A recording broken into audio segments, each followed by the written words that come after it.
How's it going, everybody? This is episode I don't fucking know of Critical, the history of wrestling video games. I'm Mongo. Joined as always by my co-host Liger Boosta, but this week, once again, we have a guest. If you're familiar with the Aki modding scene at all, honestly, you might know who this is. He's got a VPW2 ROM hack that we're going to talk a little bit about, as well as basically everything else. Ray, how you doing? I'm good. How are you guys this morning? I woke I'm up hurt and I'm today. old and I'm fucking tired and I work with fucking children.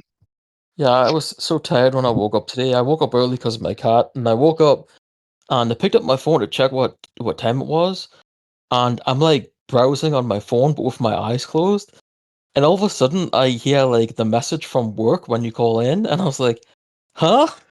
What's going on?" So yeah, with my eyes closed, apparently I'd called work. So yeah. Like an automated I haven't done service, that or yet. do you have to actually speak to someone to call it? No, yeah, it's automated. Then I heard the voice and I was like, "What the fuck?" Oh Lord. So we'll kind of start where we did with Gakdaw and where we kind of sort of did with Melon Bread, but like how did you get into the Aki hacking and modding community? Like what's kind of the entry point for you with these games? I can't remember exact timelines because it was 20 plus years ago at this point. Christ. That's fair. So much like yourself, I started on wrestling figs. I think a couple of years before you did because I'm more around Booster's age. And then somehow at some point, I think someone was posting screenshots in there in the video game forum. And then that led to finding about the No Mercy Zone and kind of spiraled from there because I remember speaking to a bunch of people on there, and then HNIW, wherever you are, hope you're doing well. He released Forever Indie, and I was kind of bug fixing that and looking at a few things for it. So, and it kind of went from there. Then I didn't do anything for a fucking very long time because life happens. And then, as I'm sure probably both of you relate to, almost everyone who is English speaking who has ever played VPW2 has either downloaded a save or used a Game Shark code to unlock everything. Yep. And I was looking into like all the insane unlock conditions. I was like, oh, it'd be fun to actually play this and unlock people the way you're supposed to. Like, I had no idea about knocking out Anoki, got you Hogan's tights and little things like that. So I thought, oh, this would be fun. I'll go through and translate all of this. And then as I slowly went through, I was like, oh, other people might enjoy this too. So fuck it, I'll release it at some point. And yeah, people have been very kind about it so far. I'm pretty happy with it. It's nice to actually play the game properly. And it's also given me more of an idea of Japanese wrestling in the 90s in areas I didn't know that well. Because like little things like the Barber unlock being submitting him as a reference to the Broadway with the Destroyer. And there's a little bunch of things with the help of Melon Bread and Ragnas mostly because they have a better understanding of Japanese than I do. Like to go through and figure out what all the random obtuse references mean is actually been very fun. And yeah, deepen my knowledge of something that I knew a decent amount about, but not to the level and clear love that Aki developers did to put in some of the more insane and obtuse unlocks you could possibly imagine in a wrestling game. And it's a shame we didn't continue that on in No Mercy, because I think having similar things for like unlocking Golden Era WWF stuff would actually have been really fun. Like, maybe you give yourself an attire as a Marine and you knock someone out and you get Shawn Michaels, for instance. Would have been a really, maybe not that one exactly, but I think that would have been fun in No Mercy instead of just doing the branching paths and the... What the hell's the name of the mode where you have to beat 100 people? Survival. Survival, yes, thank you. So real quick, on note of wrestling figs, I actually joined there like a month after the board was founded because that's like December 01 when AFR like goes away, which was Action Figure Resource. That was kind of the precursor to Wrestling Figs. And then there was like Figure Zone, and there was another website. It was Wrestle World. I that might have been one of them. I remember it was because some kind of fallout with Jack specific, obviously not his real name. He came from some other place and started wrestling figs because he fell out with someone, and I can't remember where that place was. Was that AFR? Was AFR. Okay. Yep. And so like I remember I was in 4th grade and I had friends that were on Figure Zone and like they were hacking like Wrestling Figs got hacked a couple of times. One time somebody added a low-key appreciation board, which I've always maintained they should have just kept.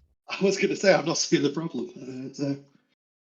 And like I would come home from school and like I would get on AIM and it would be like 30 people blowing me up about like all of these like message board just fucking fights and shit going on. And it's like, dude, I'm like 10, man. Leave me alone. But I know what you're talking about, the screenshots, because I remember it was the first time I'd ever heard of texture modding. Somebody had a picture, I think it was Randy Orton's trunks in No Mercy. And I was like, what the fuck is this? Like, how are they doing this? And you referenced Forever Indie, and I don't know if we've ever talked about like the history of No Mercy mods super in depth on the show, but for anybody that is wondering, that was basically like, hey, what if there was like a wrestling game that dropped now centered around the indies as we saw them in like '06? And it's wonderful. It's one of my favorite things ever. And it also came out the night my grandma passed away. So like that stave kept me staying for like weeks and weeks after that. And Marufuji winning the GHC title the next week helped too. But like I loved that mod because he did so much shit. And also, I'm gonna be perfectly honest, before you told me what your name was on No Mercy's End, I thought you were HIW. Oh no. I've always wondered what the fuck happened to him because he was gone from No Mercy Zone before like everybody else was. Yeah, I mean, I remember just one day, like, he just wasn't on AIM anymore, and like nobody knew where the fuck he'd gone. Like he's one of, and I'm sure he was, around. He's probably still around somewhere. He probably is, like a lot of us did at one point. Grew out of watching pro wrestling, especially as we went into the Ruthless Aggression era, which seemed to be a dropping off point for a lot of people. Yep. And I have to see RA babies telling me it was the best period in the history of the Fed. Constantly seeing that on the internet now drives me nuts. It's that other people are like, oh, they kind of fell off the Attitude Era where it went to like PG. And it's like, okay, you clearly haven't seen the Ruthless Aggression era because it actually was way less PG than the Attitude Era was. As soon as they started doing poorly, they leaned into the raunch aspect to an insane amount. HLA, the soap opera stuff with the Undertaker, Katie Vick. That's three things happening fucking concurrently. Kane and Lita, where he was the baby face for knocking her up against Al her Wilson. will. Like, Al Wilson. Fucking in the Tori Wilson's dad thing, that starts concurrent to Katie Vick, HLA, and the fucking Undertaker's wife angle. Oh god, I forgot about that one. Is that the DDP Stalker one or the different one? No, DDP Stalker is like 01. Oh, right. The Undertaker's wife angle is where like he had a mistress while his wife was pregnant, and they did the segment in the back where like Brock like backed her up against the wall and shit. I have literally no memory of this whatsoever. Maybe I'd stop watching at this point, but that is completely. It's the build for the it's the build for the Undertaker Brock Hell in a Cell match. Okay, so I love that match. I could not have told you anything about the build. Was it Claire Lynch, by the way? Hell in a Cell match. No, it wasn't. Oh. But like that era is so just goddamn trashy. I didn't watch Monday Night Raw for a long fucking time.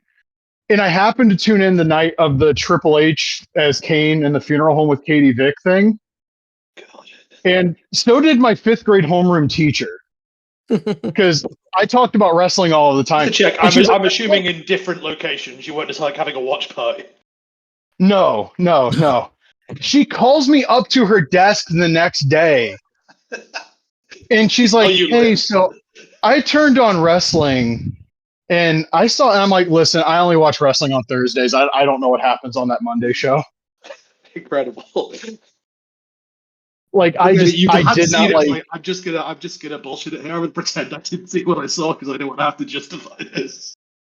Yeah, like that was always the thing when I was a kid. Is like somebody that didn't watch wrestling would randomly watch it, and it would be some stupid fuck ass thing the WWF did on TV, like the Boss Man Big Show thing. And like at that time, I wasn't even really watching, so I didn't know what the fuck was going on. And they're like, "Oh, well, this happened," and I was just like, "Yeah, it's the WWF." I remember when they did the Katie Vick angle, there was a lot of people on the internet was like, I'm not watching from now on, or at least I'm not watching next week. And I remember I was one of them. I didn't watch the next week's show. I just played Fire Pro. As It's a good show. everyone should have. Yeah. Yeah. You get a little bit further. You get the Snitsky punning the baby because they did another fucking miscarriage angle. The Melina Batista sexual assault angle that nobody fucking remembers because they did the thing and then immediately the next week we're like just not acknowledging it anymore. Was that just a rib on Johnny Morrison? Well, maybe. I mean, we were talking about this before you got on the call, but like the Matt Morgan stuttering gimmick kind of, if you look back, reads like a rib on Brock more than it does Matt Morgan. Because we're going to bring this big fucker in, give him your finish, and because you're a guy that famously is not very good at talking, we're going to make him stutter. Was this before or after Brock left? It was after Brock left, and it was also, I think, after they fired all those people to free up the money to get Brock back, and he told them to piss up a rope. Yeah, that sounds like the level of pettiness I would expect. Like, they fired the Dudleys and a whole bunch of other people because they're like, oh, we're going to get Brock back. And Brock was like, no, I don't think so. It is crazy how fast it seemed everything moved in that era. Because I remember when they let go of the Dudleys and the New Age Outlaws, probably around the same time. And I remember thinking like, oh, those are the old guys that are washed. And they're probably like fucking 32 years old. Yeah, I was watching the Saturday night's main event last night from '89 with the Hulk and Bossman cage match. And my friend was like, what's really fucked up is Bossman's like 25 here. And I'm like, people used to age differently, man. I mean, look at Earthquake, John Tenter. Like the pictures of him as a sumo where he's like 23. Yeah. People just fucking age differently. But like, yeah, the whole like, oh, No Mercy, people only like that game because of nostalgia. That's happening a lot. Like younger people do not give a shit about anything that came before them. And that's fine. It is what it is. But when people say it so confidently and with such little regard for like the shit that they claim to actually like, that's when I get a little annoyed because you have like the Twitter accounts that would just say like really insanely inaccurate shit about like everything wrestling related. And then you look at their page and it's just them live tweeting a WWE show like the fucking Fightful account does. Yeah. And it's how the fuck did we get here, man? I'm sorry. We're going to talk about wrestling video games again. So, the one that annoys me, and it's very petty, but it's people that I know better in real life. But when they're talking about WWE, suddenly all they care about is like what sells. It's like, I know you are to know you like Slayer more than you like Taylor Swift, and you would never say Taylor Swift is better just because she sells more. So I don't understand how there's a disconnect here when it comes to wrestling and every other media you enjoy. It's a very wrestling fans have this weird need to be on the side that's winning because we all get treated like the fucking weirdos at the fair that think the goddamn guy doing the magic is like legit. Like we're the guys falling for the got your nose fucking gag, and the rest of the world thinks like we're doing it sincerely. And so it breeds this like weird infighting within like the fandom, and I get so tired of WWE sells more tickets. Okay, WWE sells more tickets now. You know who sold more tickets than the WWF if you go on a per show average? UWFI in 1994 smoked the WWF.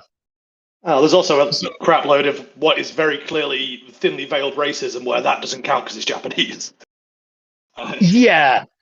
And like, oh, so the company that sells the most tickets is the best? Okay, then I guess New Japan is the greatest company ever. Because there was an era where the WWF had trouble filling up the fucking whatever that building is in Buffalo, or I'm sorry, Poughkeepsie, the Mid-Hudson Civic Center. The WWF had trouble filling that for Monday Night Raw, but New Japan was doing multiple dome shows a year. Yep, they've done a good job of. I think it's one of the reasons as well they kind of push the Ruthless Aggression Attitude Era as much as they do, despite one being popular. Is like they don't want to bring up the New Generation era because most of the clips from around then make it very clear how poorly they were doing. Whereas they've done a decent job at least. Yeah. Because, like, Superstars, they still ran in actual, like, arenas. It was Raw, for whatever fucking reason, that they were running in, like, little shithead buildings. Because, like, I don't know how active you are on Wrestling Figs, but I remember during the New Generation crowdfund, people were like, oh, they were running TV in high school gyms. And it's like, yeah, they were running Raw. Those Superstars tapings typically weren't in super small buildings. I think people forget that like Raw was an experiment for a long time, and like it's not like now where it's a flagship show. Like for a long time, it was something new they were trying. Yeah, they weren't getting fucking paid for Raw for like years. It was the syndicated shows where they were making their money. The idea of like getting people out on a Monday night was completely foreign to most people at the time because it's fucking Monday. Who's going to go out on Monday? So the fact they've managed to make it as successful as they have as a Monday show is actually, as I hate to give any credit to the World Wrestling Federation, but they did a very good job there of making Monday a night for live entertainment when it traditionally absolutely is not. Like if I want to go to a show and I find out it's on a Monday, I usually roll in my eyes. So I've got to fucking get up in the morning and yeah. Yeah, I don't know, man. Like I love the Day of Reckoning games and I love Mania 19, but when I hear people talk about like, and I love Here Comes the Pain as well. But like when I hear like, oh, WWE in 2005 was so good, like motherfucker, what were you? The same year of WWE TV that drove off all of my friends that watch wrestling because they fucking hated John Cena and they thought everything sucked. But then again, like I love 94 WWF, and a lot of people stopped watching then. So fuck me, I guess. I mean, I just don't, and I hate to call pro wrestling art because I sound like fucking Max Landis or something. But I don't like to judge what I enjoy in media or art by if it's popular. It doesn't make any sense to me. Like, my favorite albums of all time have probably sold max like 10,000 copies, but it doesn't mean they're not my favorite albums of all time because they're the ones I like the most. And often in media, I feel that if you're not appealing to the mainstream, you're going to make something more interesting because you don't feel you have to do lowest common denominator and, appeal to the most people. That's, I think, why I like ECW so much when I saw it on TNN for the first time. And it's also, I think, why I dove so hard into Ring of Honor as a teenager was it was so different. Like you could argue like the X Division was doing like kind of sort of like TV bite-sized ROH stuff, but like wasn't the same thing. Samoa Joe and TNA and Samoa Joe, like literally anywhere else, was not the same. He's fantastic everywhere, but like IWA Mid-South, Something to Prove Samoa Joe, and TNA No Surrender Samoa Joe are two different fucking, like he's appealing to two different audiences. Yeah, and I think had the same problem WCW did as well, where it was featuring the cruisers, where it was made clear you may enjoy these matches, but just to be clear, the main event is what really matters, and you can have your little funny flippy stuff, but now the real stars are going to come out, and it always made them feel lesser in a way that I don't think TNA's really got away from. Agreed. And also, like, in Ring of Honor, there was no, like, and I know he's a fucking dork, but at the time, tremendously talented wrestler, there was no, like, oh, Austin Aries is going to be the third match on the show, and he's going to get 8 minutes. You were going to get to see what Austin Aries could do in Ring of Honor. Absolutely, yeah. And Roderick Strong, Alex Shelley, et cetera, et cetera. And then the guys that didn't make it to TV during that era, like Bryan. Or even like when AJ Styles would show up and it's like, oh, this is just like a better version of the guy that I watch in TNA. That's fucking crazy. Yeah. I will give a shout out to Samoa Joe for what I consider maybe the best 365 days a wrestler has ever had, where he did the Necro match, the Unbreakable, or whichever it is, three-way, and versus Kobashi. It's all in the same 365-day period. And that's insane to me to have that breadth of matches across 3 different promotions with 3 incredibly different but all amazing matches. Oh, I can add to that. He has 3 matches with AJ Styles that year that are fantastic. He has the oh, I knew I was gonna brain fart on it. The Alex Shelley match on Impact and the Super F stuff. That's great. He has like the best Chris Sabin match ever on No Surrender. That motherfucker was incredible. The Survivor tag from the Primetime Special on Spike in November. Or no, the Survivor tag was Genesis. They just did like an all-star tag on the live special, I think. Either way, both those matches were great, and Joe was in both of them. He's a big part of why they were great. He was like, oh, the Jay Lethal match at Manhattan Mayhem, and then the subsequent tag with him and Lethal against Homicide and Loki. The tag with those 2 teams on Punk the Final Chapter. The 4-way where Punk loses the belt to James Gibson. Joe's in that match too, and it's fucking amazing. Yeah, he might. Before Gibson lost it to Lynn, or I'm trying to remember the order of that. He loses it to Bryan. Okay, and then Nigel loses it to Lynn at some point. Yep. in is that Mania Weekend '09? I think it That is. sounds right, but That's a good match. To the again, another Nigel one where at and the time there was a bunch of people going like, "Oh my god, he's so old, and he's probably like he was no way he was even 40 at that point." Jerry Lee. he might have been 40, but he like people acted like he was like Flair. Like he's Or like so fucking, old. or Like like Law coming in or something. yeah, like he's not that fucking old, and he's still good. Who cares, man? I I love Nigel. I was so mad that he was the one that beat Morishima because, especially after seeing the first Danielson match, it's like, goddamn, give him the belt again. Just the answer to everything in wrestling is just give Danielson the belt. I mean, it's worked repeatedly over various promotions. So Yeah, it's very funny. Like, somebody decides to throw a shit fit and leave, give Brian the belt. This is that easy. And his run last year, Brian's, that shit was fucking wonderful. And then it ended the way it did. And I mean, I don't believe you that's know, the end. Like, Brian's Brian. There's no way he's done. Like, I don't think he's going to come back full time, but I'm half expecting him to show up as maybe one of the people in like the Anarchy in the arena they're building at the moment, or something like that. But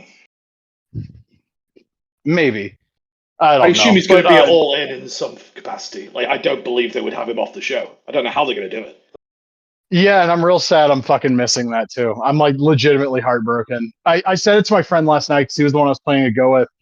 We should have bought those fucking plane tickets when I bought the event tickets, because when we got down to like nut cutting time, it was like the hotel we could split. That's easy.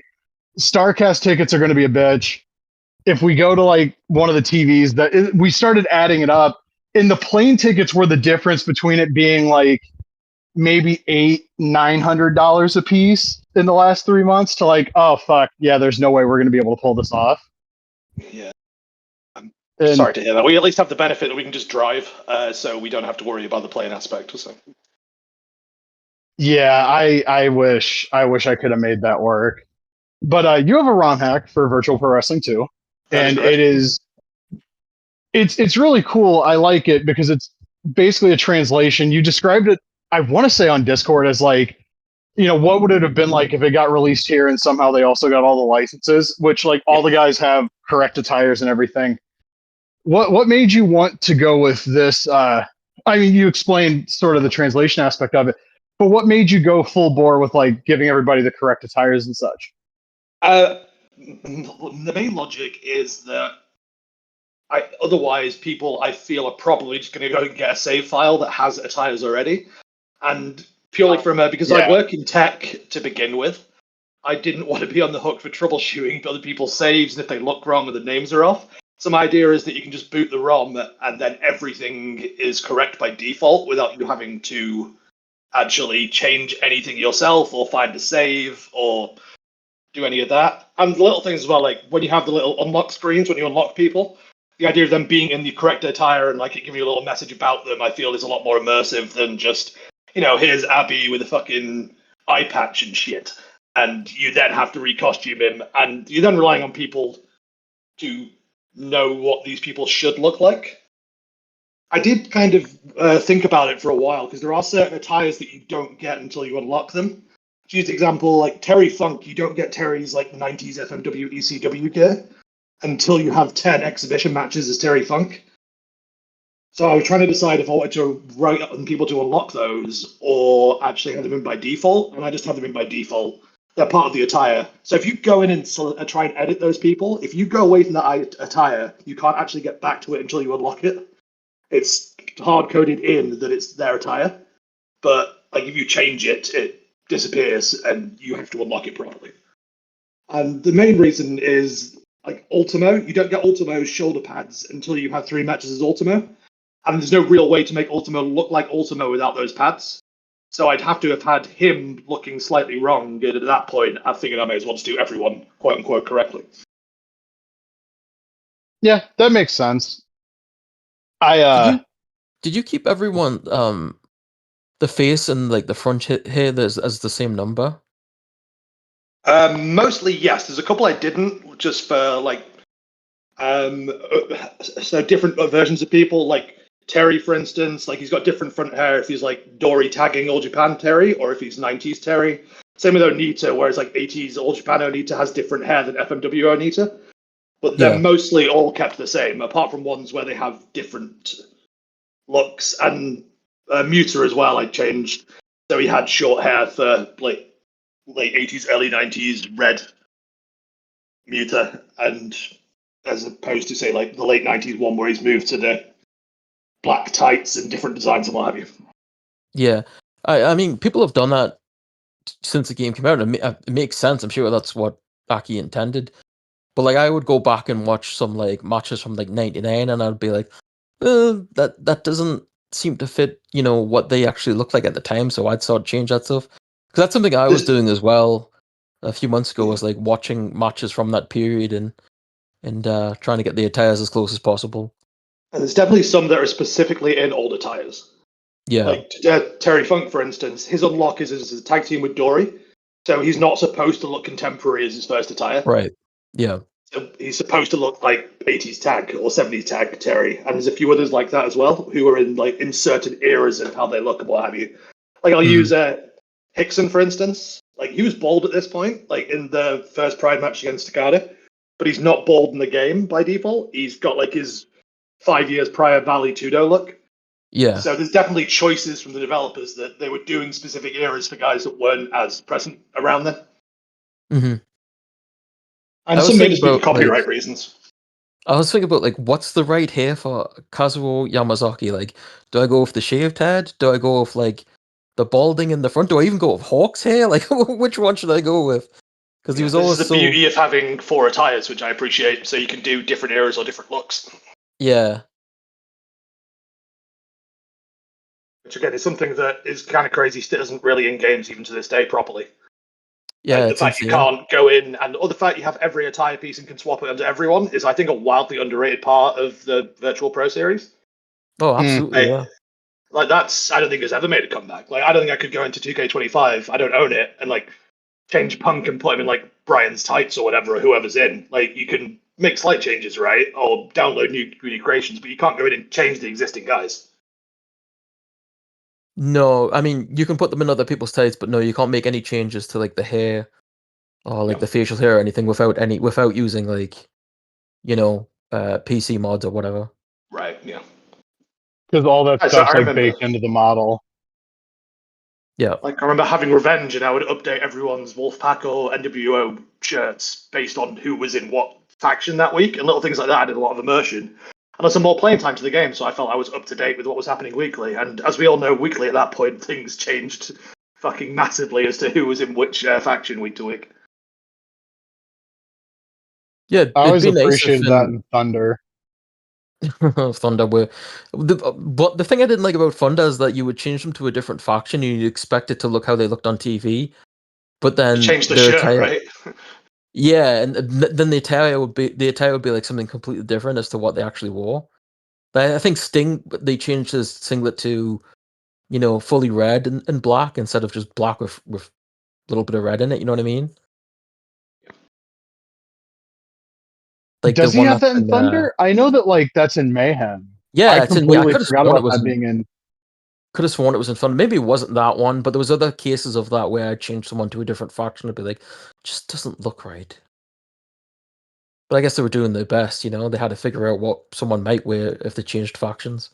I mean, also those games are. I do have a soft spot for them, but I'm never going to play those games again. Like I rented them at the time, and the fact that I, as 11 or 12 or whatever I was, chose not to buy them when I would buy any old slot. Like I owned all of the ECW games, and I just decided to Nitro and Thunder just weren't for me. Show you the level of how quality those games may or may not have had. I'm sure there's people with soft spots for them out there, because I think I've seen people mod them sometimes, which is crazy to me. Yeah. I mean, I love the inland shit, but I'm not going to argue they're like good games. I mean, I like going on YouTube and watching all the different promos from the people. I wish people would bring that back. Like that was actually an amazing feature that would, I think, do really well nowadays in a 2K game. That was they had something similar in Togon Retsuden 4. Like its own section, I think wrestler bios. And it was fun because some of the wrestlers were just like no comment. And then you've got Dawn Fryer that's like, I beat everybody who fights against me, even if it is in a video game. And they had like the ring girls for like the Super J girls or whatever. I think they did once too The because they were in the game, so it was fun stuff. You could get like a Fire Pro I game and have like the Tokyo Bunny do promos before the match. Yeah. I spent a lot of years of my life quoting that Nash rant from Nitro verbatim. Oh, the I Nash like one, yeah. literally years ago on Discord, I would just pop into calls and be like, "Hey there, how'd you like to get power bomb?" And people would yell at me because I'd done it 4 times that week already. I mean, the Raven one's amazing too. The pick me, don't care, don't pick me, or choose Yeah. someone else or whatever it is, which I think really fit Raven's character at the time. But And then there's the Jim Neidhart one where I remember beating those games. I don't know what they put in. I don't know what they put in his coffee, Coke. But that was pretty fired up of old Jimmy. The Sting one was interesting because it was like Crow, like 96 ring attire. Like he's wearing like, you know, the tights with no top, but he's got like the Crow face paint and he started like growing his hair out. Yeah, it's like know the what I mean? '97 dark match against Scott Hall. Someone needs to find that out. WWE needs to post it or something.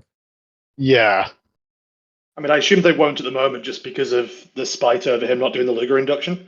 I don't think we're going to see anything from Big Steve for a while on WWE media, but I could be wrong.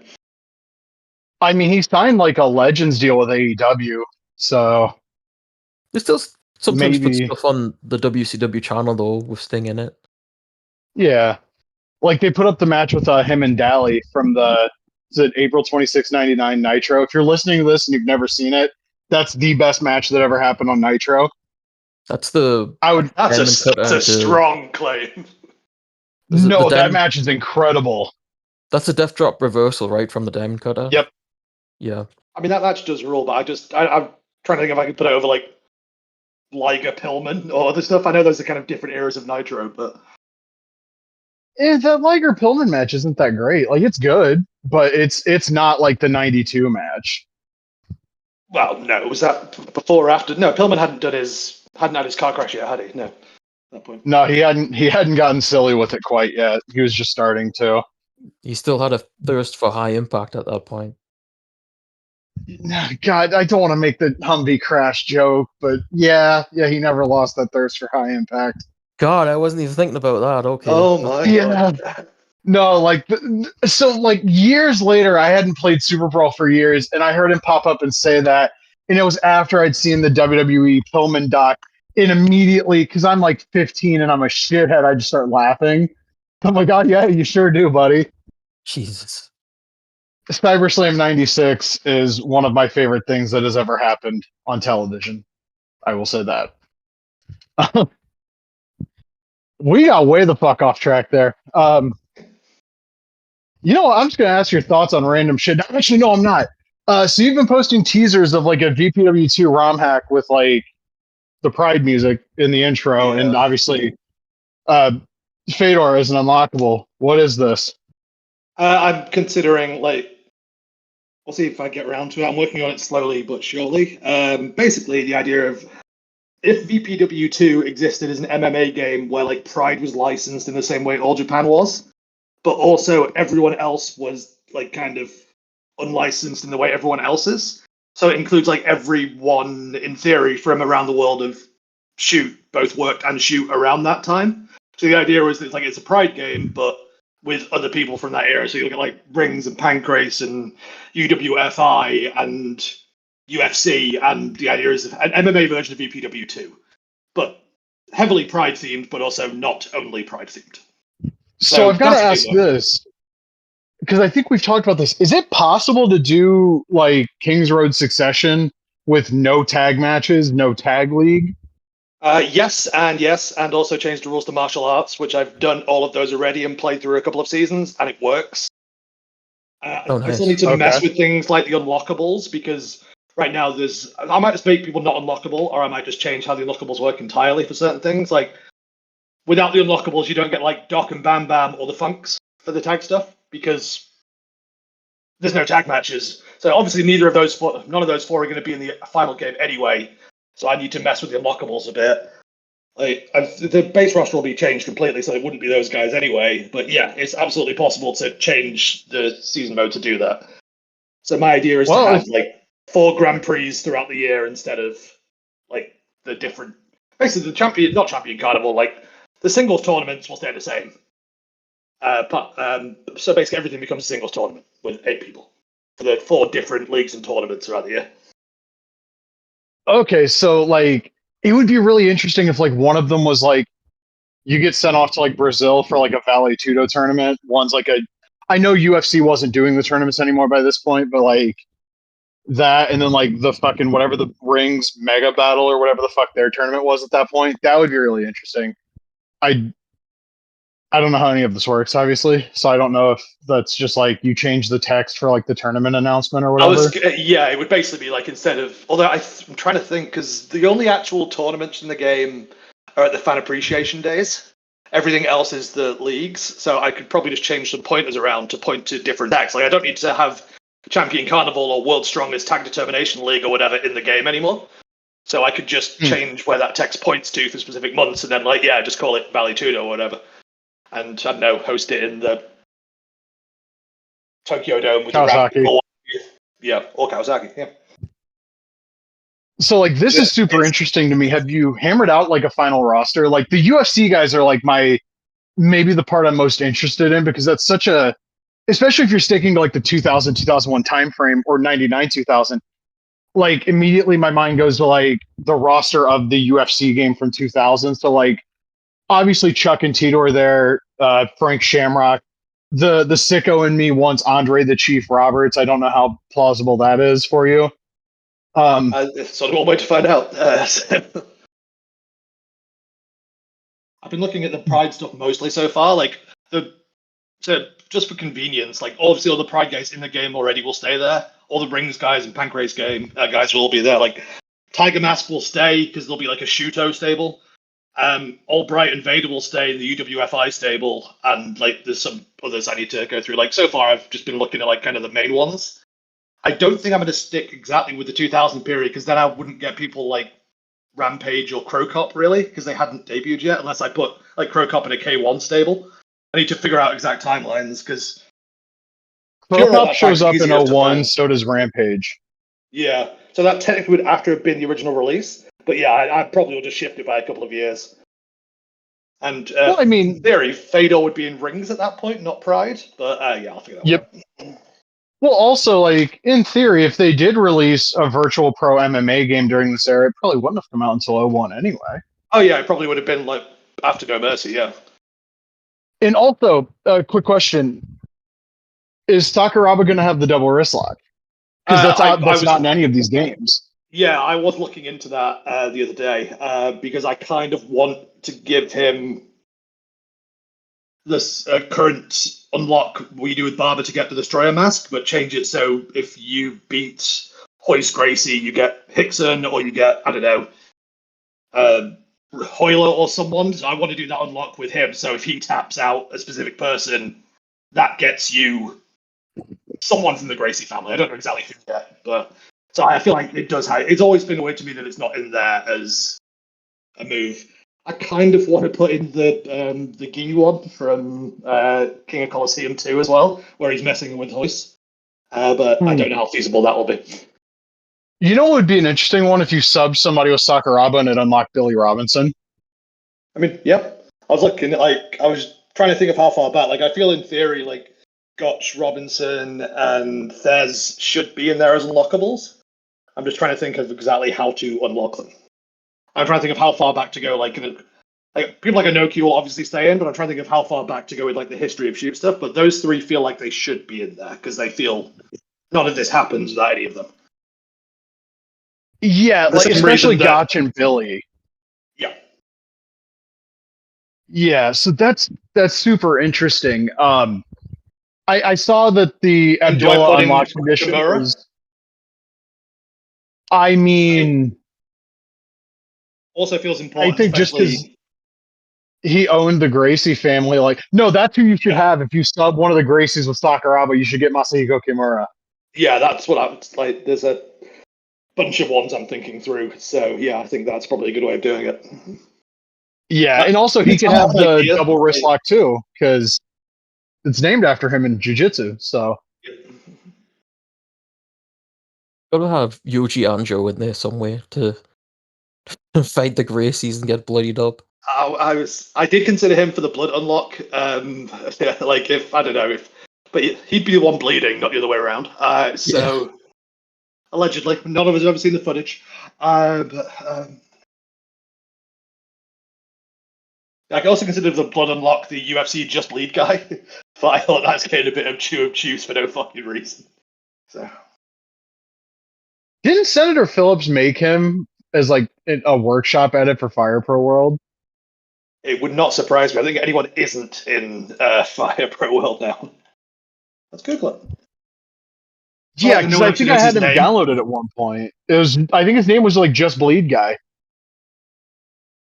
He is on the Steam Workshop, yeah. What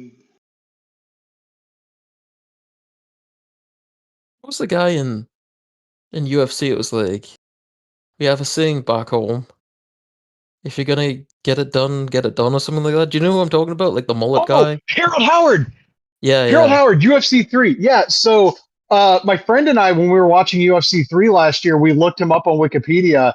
And for anybody wondering, look up his Wikipedia page, because I think he crashed his car into a casino on a day when he attacked like his nephew with a hammer or some shit. We have a saying back home, if you're coming on, come on. He kind of looked like blonde right. Dr. Death. Come on.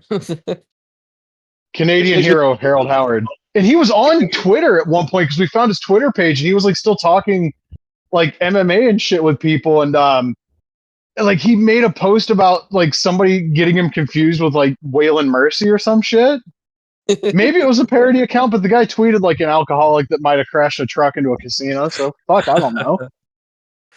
Oh God. It just makes me think of Pete Weber as well with the "Who do you think you are? I am," which I can absolutely see someone saying after any kind of MMA fight. Well, yeah, CTE.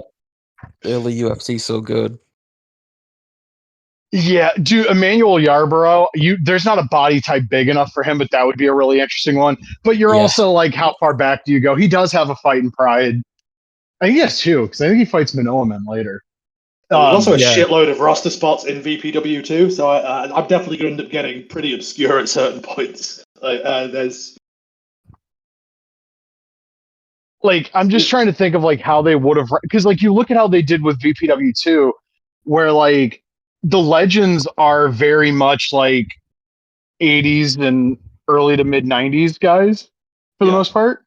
And Ogawa for some reason, and Fry. Yeah, the contemporary like shooters. I guess you could argue they were MMA legends, as you know, in its nascent honestly, stages. I think Fry was meant to be in the New Japan faction, and somehow he just ended up as an unlockable because you unlock him with Chono. Yeah, he's not unlocked like any of the shoot fighters are. He's unlocked as if he's like a Team 2000 unlock. So I don't know how he ended up being like, because he was contemporary New Japan at that point. Like he was all over the shows. I don't know if he was just like last minute, or if you replaced someone who's going to be an unlock, but we've had a shitload of discussions about who we think people may have been or shouldn't have been in the free Discord server at some point, if anyone really cares about seeing people nerding out like that. So. Oh yeah, there's been a lot of like really interesting discussions lately with stuff. I have to ask this, just on a personal level, how disappointed are you that Tsuyoshi Kikuchi is not on the default roster of Virtual Pro Wrestling 2? It doesn't keep me up at night. Well, it keeps me up at night. All right. Well, thought we were on the same page there. Masanobu Fuchi? Yeah, there's definitely... I've always wondered, like, because they were last minute, who the No Fear guys replaced. There's definitely people that replaced because of how big No Fear got. And I'm curious, like, was Yoji Anjo in there to begin with? Until, like, they ran out of roster slots and then put people in they thought were more important at that time? Like, there is things to be said for, like, and also, like, all the call names. Like, did they intend to have, like, Marufuji in there? And then, or was it just like a last minute, we have enough space, we'll put these in so people can create them? Like, that's what I think it was. was like, we're the gonna. default edit face is Marufuji, if you don't change it. Yeah, I think there was like the idea that these guys are going to be debuting soon because the other call names that are still in that aren't guys that are actually in the game are it's like Fuchi. Is it Fuchi, Kikuchi, and Kanimaru? And I think Morishima might have one too. Russia Kimura's in there as well. Is Honda one of them? So like, Honda is one of them, yeah. Yeah. so And, it feels like the thing they did with like SmackDown Shut Your Mouth, where it's like, we're going to give you like the call names of people that are on TV that we couldn't get into the game so you can create them. And maybe they had plans that Mauricio and Marufuji were both going to debut. Well, I mean, they both had debuted by that point, but like maybe they were supposed to be like a push in 2000, which is weird because like, no, it's not even that weird because Marufuji gets a huge push in 01 when they established the juniors division in Noah. Yeah. And, Morishima takes a few more years because they fucking clearly didn't know what they had there.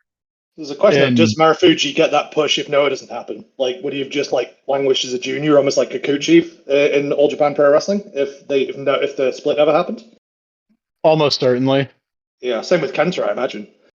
But that But was also, one of the by things the that point- why Misawa left and took everyone, right? Because him and Mrs. Barber having very different views on what they wanted to do in the future. Yeah, I was gonna say, by the time Virtual Pro Wrestling 2 comes out, they're already like the wheels are already in motion for the split. They're starting to figure their shit out. I really wish And- there was like a fan cam or something of that final show with the Noah guys at All Japan after they made the announcement, because that must be so awkward to watch, and I really want to. It's like it's one Yeah. like the July tag leagues or something, and like and They apparently do that's the a, one where Dr. Death came out and said he wanted to face Misawa, and then Misawa just fucked off and never interacted with him yeah. again. Yeah, so that's the that show airs on TV, but it's like I guess just the tag title tournament that airs. Which is not in any way the part that I find interesting about that show. Yeah, I'd have to go back. Like, I really got to dig out the Jeff Lynch catalogs again because I still have my hard copies from high school. But I think it's just the tag title tournament that airs. And then, of course, everybody fucks off. So, Because I like having this conversation. If we did get a VPW3, do you think Aki went with Noah, or do you think they stay loyal to All Japan? Like, do they have a contract saying they had multiple games? Like, is there a universe we got a VPW3 and it's just like Kawada and Tenru and that's it? And then everyone else. yeah, is just the cover is fucking Kawada, Tenyu, Fuchi, and Stan Hansen. yeah, That's and that's it. I think if they did a third Virtual Pro game, we probably would have gotten Noah because it's very clear those devs liked All Japan Pro Wrestling, like those guys in Yeah, I particular. just don't know how the contracts would have worked. Like, did they have the multi-game agreement? Like, it's I interesting. mean, we that never got another game. No, exactly. Like, we got I'm a bunch is strong. But we got various in the West of different variations, whether it's the Kukumata or the Def Jam games. Like, there's no reason they couldn't have just done another game there. Not just because they lost a WF deal or what have you. There's nothing stopping them. Like, it was a hotbed of Japanese pro wrestling games releasing during that era. I'm not saying all of them did well. In fact, most of them didn't. But it's interesting that they just chose not to do another one when they had the base already there, effectively. I think Sunnybone was the one on the Axe Bomber forum that had the theory that the source code that they used for Def Jam technically got handed over to EA. Okay, interesting. But also, like, But it's like when you look at own the source code and not Aki or something like that. that's the theory I've seen. Okay. Shout out the So, like- obligatory mention of Sunnybone on a weekly basis. Yeah, which we haven't done in a long time, but shout outs. If he ever comes on this podcast, it will be hilarious. I just Because I think you gotta have to ask grill him him. about why he thought it was a good idea to do the Fire Pro HD hoax. Yeah, that would probably be that for all the talk of like people I could have arguments with on the podcast, it would be the intro and then just fuck you for that, man. I was looking into buying like hard drives for my PS3. Oh, I was God. looking into like how fucking easy it was to buy like the Japanese like PlayStation Network cards off of PlayAsia and like that whole process, like I still have a Japanese PSN account that I set up. One, because Fire Pro G was a PS1 classic on PS3 in Japan, but also I got that right around the time of the Fire Pro HD hoax. And then when it came out that it was a hoax, it's like, oh yeah, no, I'm going to stab all of you. It's That's kind how of this funny is going how down. many things he promised did actually end up coming true with World all those years later. Do you remember the night World got revealed where he was on, I think it was Fire Pro Arena at the time. Yeah, the precursor to Critical Club. And he was basically trying to downplay it, like, oh, I have a friend that's at the convention. There's no signage anywhere for Fire Pro. And then someone posted a picture from the convention, like, there's no signage for fucking anything. Was that just when they released like the grapple lockup GIF, or was this the actual full-on announcement? The full-on announcement. So that trailer comes out like I want to say a month, but it might have just been a couple of weeks because that's what the reveal trailer opens with. And the second they lock up, it transitions to gameplay. Yeah, I remember when I seen that. The original video, I was being burnt in the past. I was like, okay, I really want this to be true, but that petition worked wonders, man. And then nobody showed up when it came out. I would love to know sales figures. I doubt they ever will. But... Well, Famitsu had the first week sales for the PS4 version, and I remember it was like less than 10,000. Yeah. And it did not do great here. I know that. The PC version apparently... PS4 version released everywhere with the New Japan DLC, right? So there was no way to get it on console that didn't come with the DLC. I remember it was very bare bones when it released, as the workshop was built up.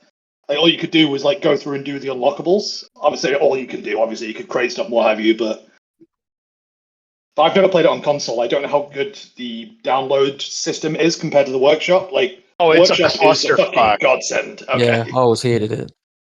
Yeah, here's the thing about the PS4 version. It launched before it got patched. There was a weird thing where every couple of minutes game time, the game would like pause for a second. Okay.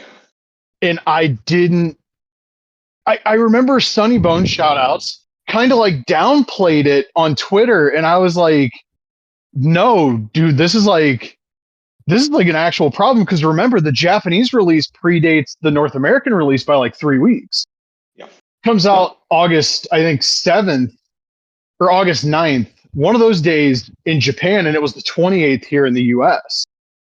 So, like, he was telling people, oh, there's nothing to worry about. And I'm like, dude, this is like an actual serious fucking thing.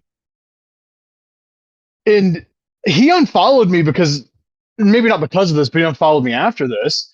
I made a thread talking about, like, they had zero right charging 50 for this. There's nothing here.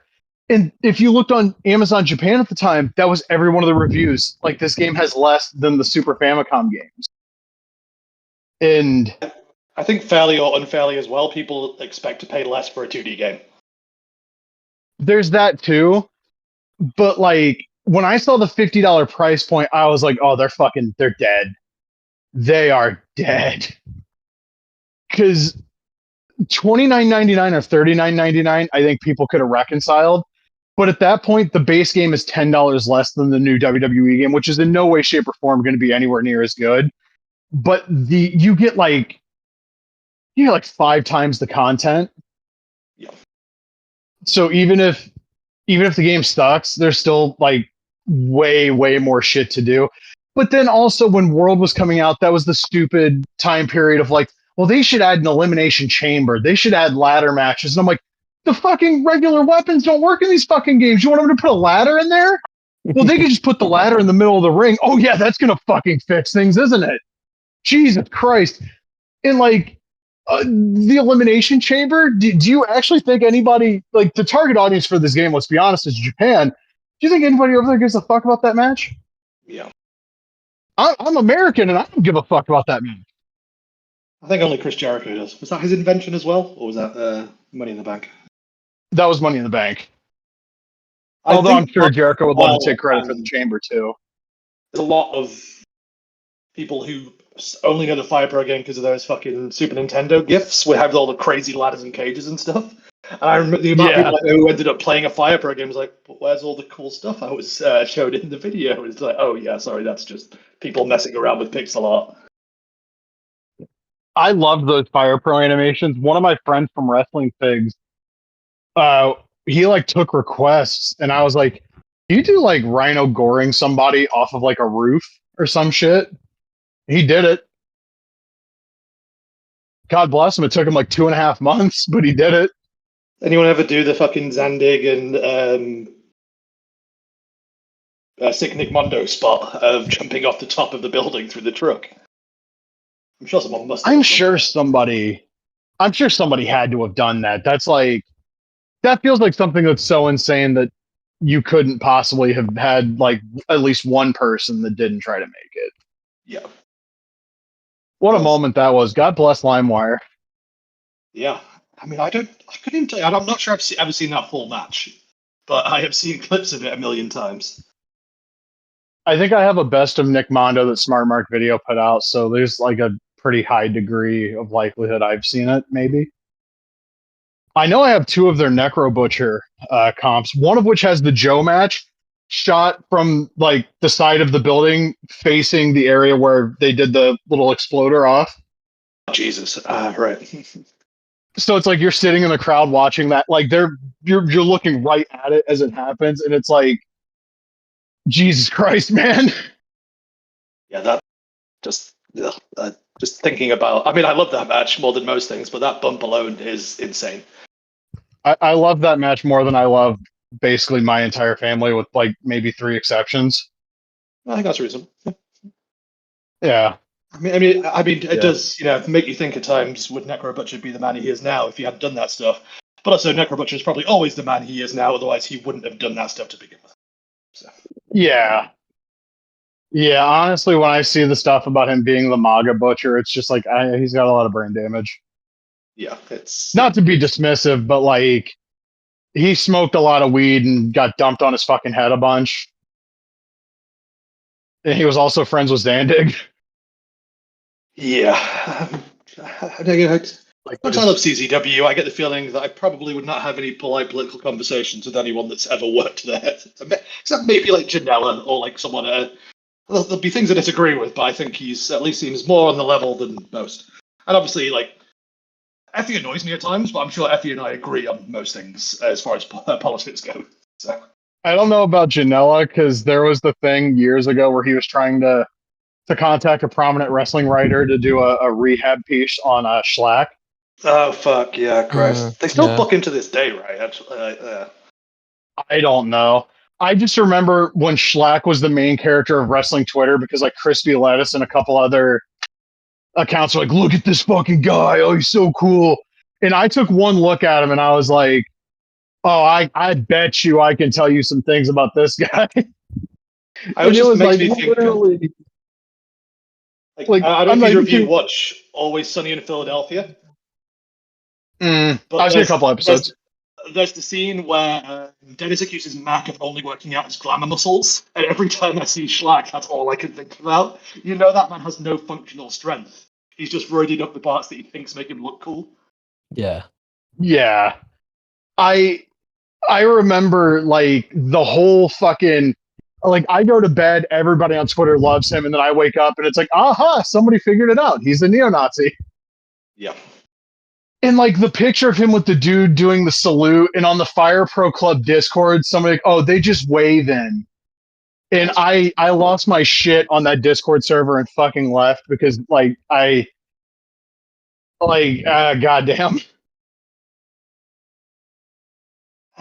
There's no me that shit like that, that's become fucking mainstream because we've had the exact same shit with Musk over the past few months as well. It's like, you're not arguing any of this in good faith. I'm not going to bother interacting here. So.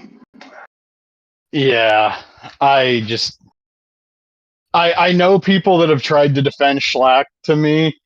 I know that there was a point like CZW was going to run another show in Dayton and he was going to be on the card. And I had a friend of mine that was a college student at the time who was like, well, I've talked to him and he's actually not a bad guy. And I was like, I'm going to give you one chance to walk that back. There's also like, I'm not surprised that a neo-Nazi, I'm assuming, if I'm wrong, that is nice to a straight white man. Like, yeah, no shit. Yep. Like, that's kind of one of their core tenets, is there are certain people they don't like, and if you are not one of the people they dislike, they will be nice to you. That's kind of how bigotry works. And also, like, you mean to tell me they were going to run a show in a building that hosts a promotion where Dave Christ is one of the top guys and Schlack's going to be on the card? Oh, wow, what a shock. I'm so fucking surprised. I could almost understand it as well. Not that I could, if like, because I don't like the guy, but I understand people's like being forgiving of how shitty Osprey was in the past, just because they like how he wrestles. Like, I've not seen anyone like posting like the top 30 moves of Schlack. Like, I've never seen a good match from him. I've never seen anyone say he has a good match. It seems people like having a drink with him. But I don't get why you as a fan would want to see him work when he's terrible anyway. Yeah. And also, not in defense of anything that Osprey's done. He does seem like a different guy now, but he was absolutely, at best, he used to be a shithead. At worst, he's still a shithead. He's just way better at masking it now. Yeah, which annoyingly is the most we could ask for a lot of the time. Yeah. I mean, like, the stuff that happened where he basically blacklisted a girl for the sexual assault claims, and then like right before he gets his big push in New Japan, the promotion actually throws somebody else under the bus, but then that guy suffers no actual consequences from it. That's that's still a bad taste left in my mouth, because like that's fucking awful. Yeah. Because she talks about it was Pollyanna, who was fairly prominent in the UK Indies, and then Osprey's best friend raped her, and then Osprey basically tried to get him to the point of like saying he wouldn't work shows or whatever if his friend couldn't work as well. Eventually he went back on this, but it's just like a shitty thing to do from any aspect. But yeah, he seems to have done. Yeah, no, I don't. And then there was the he's a better Sadie person. Gibbs It's thing fun too. Yeah, and yeah. I mean, Like I said, at best he's actually changed. At worst, he's just a lot less stupid about showing it. Yeah, and it's unfortunate that that's good enough for wrestling. But look at the WWE.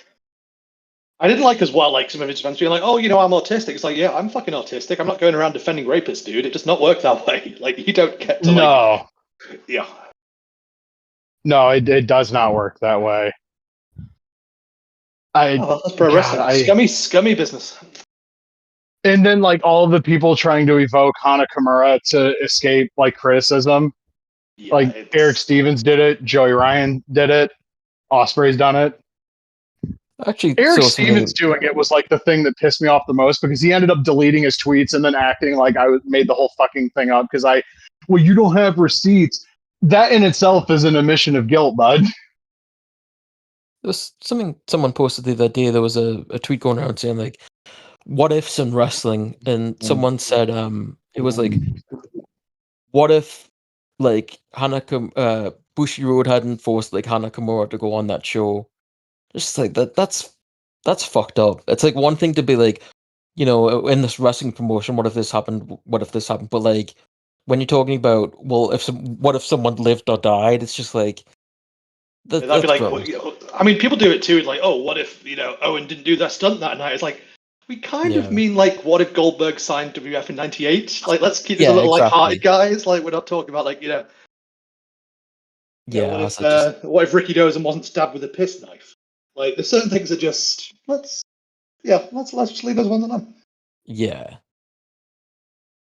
Apparently, the guy that stabbed him with the piss knife called Mitsuo Momota and his brother like every year to apologize until he died. I don't know if nice is the right word. I don't know if he was intending to kill Ricky Dozan, or he was just like a message. And didn't famously Ricky Dozan like not go to the hospital and just went out drinking afterwards? There's something like that. You ever seen that movie? Which movie? The Ricky Dozan movie? Nope, didn't know that existed. Can I add that to the list? Yeah, I think Muto has got like a bit part in that.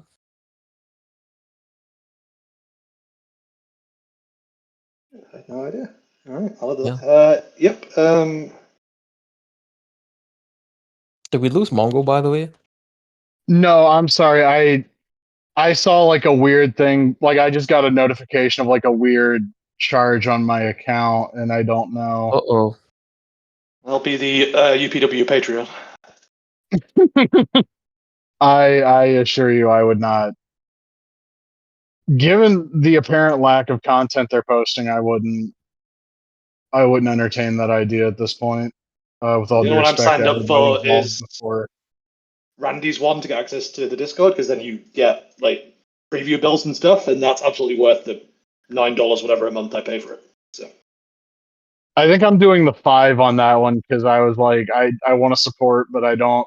I'm really bad about remembering Patreon subscriptions, so like, we're just gonna do the 5 because it's $5. I just But have an app that reminds me each month of what my subscriptions are, and basically is do you want to cancel this one this month? It's like, yes, please, thank you. I have a question about the Pride mod. We can go back to that for a second. Is there a way to incorporate like the cage match into more of like a something like an octagon or something like that? Like, you know what I mean? I don't think anyone's actually the cage match back in yet. Is kind of a first one. Oh, that's right. Oh shit, yeah. I'm totally forgetting that's not even in there. Yeah, no, it's not. It's in 2000 and No Mercy. So Yeah, honestly, one of the reasons I went with Pride is so I didn't have to worry about the octagons aspect. right. So, Makes sense. the one thing does annoy me, and I'm trying to see if I can get around to finding a way around it. It doesn't have a way of doing the Pride round rule. So, like the first round being 10 minutes and the second and third round being 5 minutes. That is Yeah. not there as a rule set. So I'm going to see if there's any way around that, but I don't think anyone's going to especially care if it's just like 3 rounds in 5 minutes. Yeah. I think Pride 3 ever run rounds, a show 5 in a minutes is cage? fine. I don't think they did. No, they didn't. They kept that shit in a ring where fighting belongs. Damn right. Or on the ramp. Fuck this cage shit. I do like the early octagon when it's like gray and this looks like some bullshit they'd set up at a county fair, but I don't like the octagon now. I don't like the UFC in general now though. I mean, I like the idea, but I don't know. It just so one of the things I like about MMA, especially Japanese MMA, is the pageantry and the fact with all of the different UFC like advertising deals now, everyone looks the fucking same, and it just bring back someone in a gi or something interesting. I liked the bullshit of like everyone is too good at everything now, which I know is a ridiculous complaint. But I like seeing people when it was just different styles versus different styles and seeing which is the better of those two styles. Whereas now everyone has at least a base level of being good at something. Like it's not like when you had Brock, who clearly couldn't do shit apart from just hammer the shit out of people. So you would see people beat him by submission. Like you don't really seem to get that kind of like flash wins almost anymore. It seems like everyone is too good at defending everything. Everybody fights too cautiously too, which is a weird thing to say, but like I kind of miss the era of like the Chuck Liddell like caveman dumbasses that would just go and throw, man. Yeah. Like one thing I always took for granted at the time though was like George St. Pierre. Like, yes, a lot of those fights were 25 minutes, and yes, a lot of them were very one-sided. But that dude dominated people with as well-rounded a skill set as we're ever going to see. And that's nobody's like him now. Everybody wants to be like him. Yeah. But nobody is like him. I know he doesn't fit the time frame, but that's you should have an unlock condition in your ROM hack where you win a title and then he just shows up and says, "I'm not impressed by your performance." In theory, it is going to go slightly later just because Fry Takayama's later than that, and I have to reference that somehow. What a fight! What a piece of business! I mean, am I going to put in a I don't care if it was shirt? We'll see. I don't care if that fight might have been a little bit worked or they had an agreement. Let's just go and fucking punch the shit out of each other. Who cares? I think that makes the it end cooler. result is amazing. So. Yeah. Yeah, like listen, bud, we're just gonna go and fucking let it go. In like Prize 2002 is fascinating because he has the Shamrock fight that year too. That basically fucks him up. Yeah. Like his knees and ankles are toast basically forever because of that Shamrock fight. It's not incredibly I dissimilar to understand. Inoki and Ali. I understand not wanting to give up, but like somebody's got you in a toehold and they're cranking that shit, brother. Maybe say, all right, I think I'm done. I would for sure. I think, like, which Gracie got his arm broken or his clavicle broken because he didn't want to give up in the Kimura. He just like, I get it, you're doing this for pride, but like, excuse the pun, but like, you might want to fight again, so maybe don't fucking do this. Yeah, it was Henzo that had his shit popped out by Yeah. Sakuraba. Oh yeah, and then complained he never gave up, which is true, but come on. I mean, he gets on the mic right after and says, like, I'm not going to make any excuses. He was the better man. And 2 hours later, just one of the other Gracies making excuses immediately. I mean, they tried making excuses for Hoist, and it's like, no, that couldn't was an stand hour up. and a half, bud. Yeah. And that old decrepit fucker outside the ring that looked like Oro or whatever his name was from Street Fighter 3, they kept showing. I know it's Hoist Gracie's dad, but I'm going to be as disrespectful to that family as I possibly can. Made him throw in the towel. That might be my favorite MMA fight. I don't care that it's an hour and a half. I mean, it's very interesting to watch. Like, I think it's a very good fight. I don't rewatch that often because I just think it's an hour and a half. But like, it is an amazing fight just to see. Like, you can almost see like Hoist realizing this isn't going to be as simple as he thought it was, and him getting frustrated and slightly humiliated during it. And for that reason alone, it's wonderful. If I remember correctly, he has a little bit of difficulty against Takada too. I mean, he beats him. Yeah, but it's not as thoroughly as like the Hickson shit where it's like, yeah, Takada was completely outclassed. And it does make me wonder, honestly, like what would UFC 1 have been like if they actually got, like if Hickson actually did fight? Like, does he beat Shamrock as easily as Hoist did? Does he beat Shamrock at all? Why didn't they invite Boss Rutan to one of these early UFC tournaments where Hoist is fighting? I feel they must have. Or maybe knowing, well, the Gracies ran it, right? So I'm assuming they didn't want to bring anyone in that they thought actually had a chance of beating Hoist. So Why did they never answer Mark Kerr's challenges, bro? lots of That's questions. all I They want. always come down to we wanted to win, so we only brought in cans. And I'm not saying Shamrock's a can. But like there was definitely the deck was stacked in favor of the Gracies, as they always tend to end up doing. I mean, Hicks and Gracie didn't want to fight Naoya Ogawa either, and honestly, he probably would have won that fight. It's very funny. I want to live in the timeline where Hicks and Gracie actually fought Sakuraba.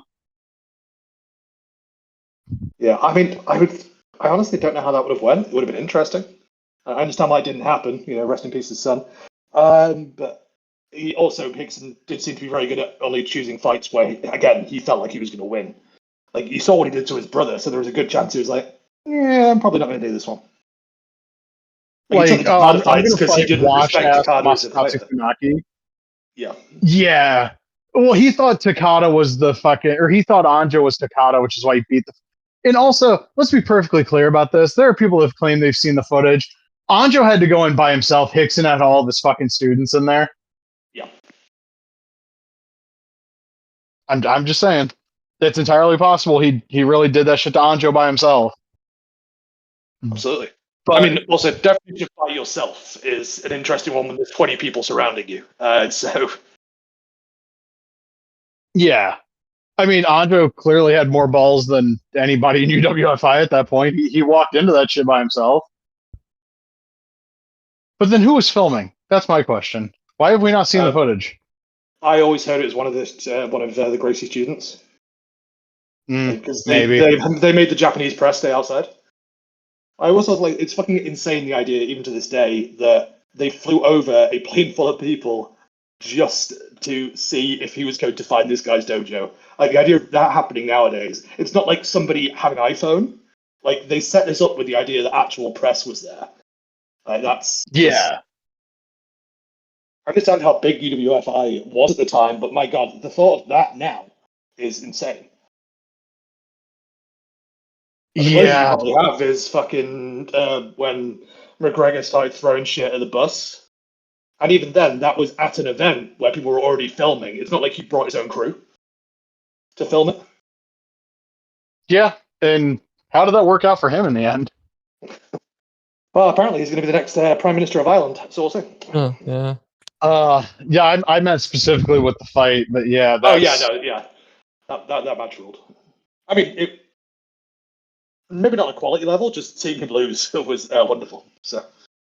Oh yeah, I watched that fight with my asshole cousin who was convinced McGregor was going to win, and like he drops Habib one time, and my cousin acted like he won the fight, and then like I'm like, okay, well Habib's back up, and to be perfectly clear here, Habib's not a great guy either, but I'll take the guy from Dagestan over Conor McGregor because there's a lot of like just public instances of Conor being a total piece of shit.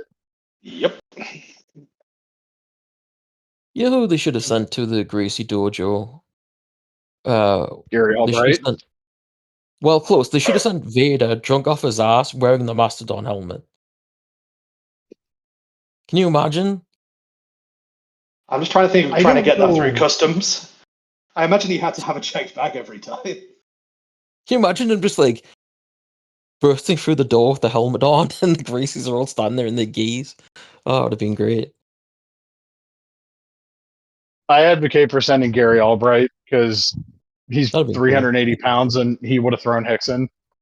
Big Oos. Probably would have gone so well once they actually got to the ground, but Albright would have belly to belly that little fucker and it would have been hilarious.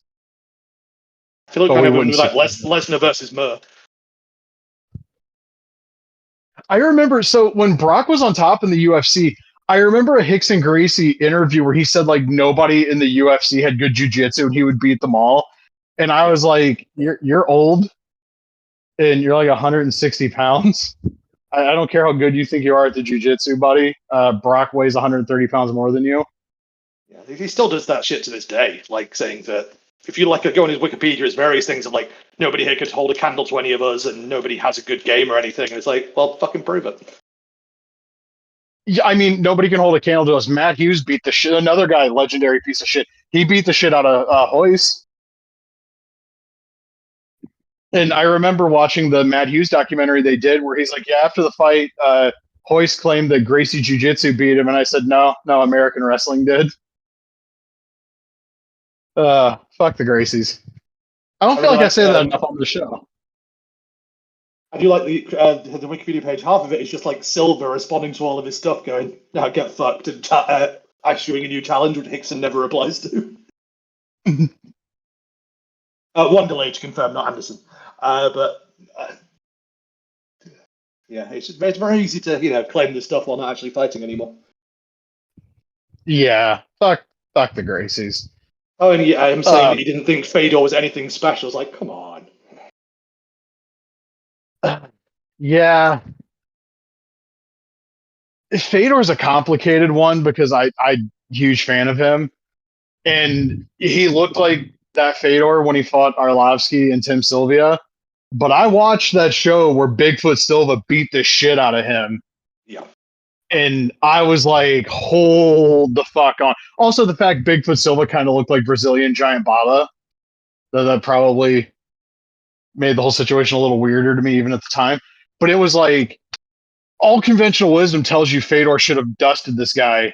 And then, yeah, he got subbed by Fabricio Verdum like years before Verdum was the heavyweight champion of the UFC. And at this point, people were just like, yeah, he's washed, he's past his prime, and he stubbed Fedor. I remember like everybody I knew that watched MMA was like, oh God, Fedor's done. And he never really. We thought for like 12 more years, but that was clearly something changed around that time. Like he gets knocked out by Dan Henderson, who was a light heavyweight, really a middleweight that took that fight at like 220 pounds. And like at that point, Hendo shouldn't have been anything at that. Like he should not have been able to beat the greatest heavyweight of all time. And it doesn't feel like Fedor ever looks like Fedor again. Like, yeah, he beats Chael Sonnen, but fuck me, everybody beats Chael Sonnen. Yeah, it feels like he was on like almost like a retirement tour of playing the hits at that point. Like, I don't think anyone thought he was who he was anymore. But yeah, he was on like the Bob Sapp run. So Yeah, like Bob Sapp's like. I think at this point, Bob Sapp's like retirement tour has been like 4 times as long as his actual prime years. That Noguera fight with Bob Sapp. There's another good name for your ROM hack, Bob Sapp. Oh yeah, he's 100% going in. Yeah, Feels like deeply important to the history of Pride.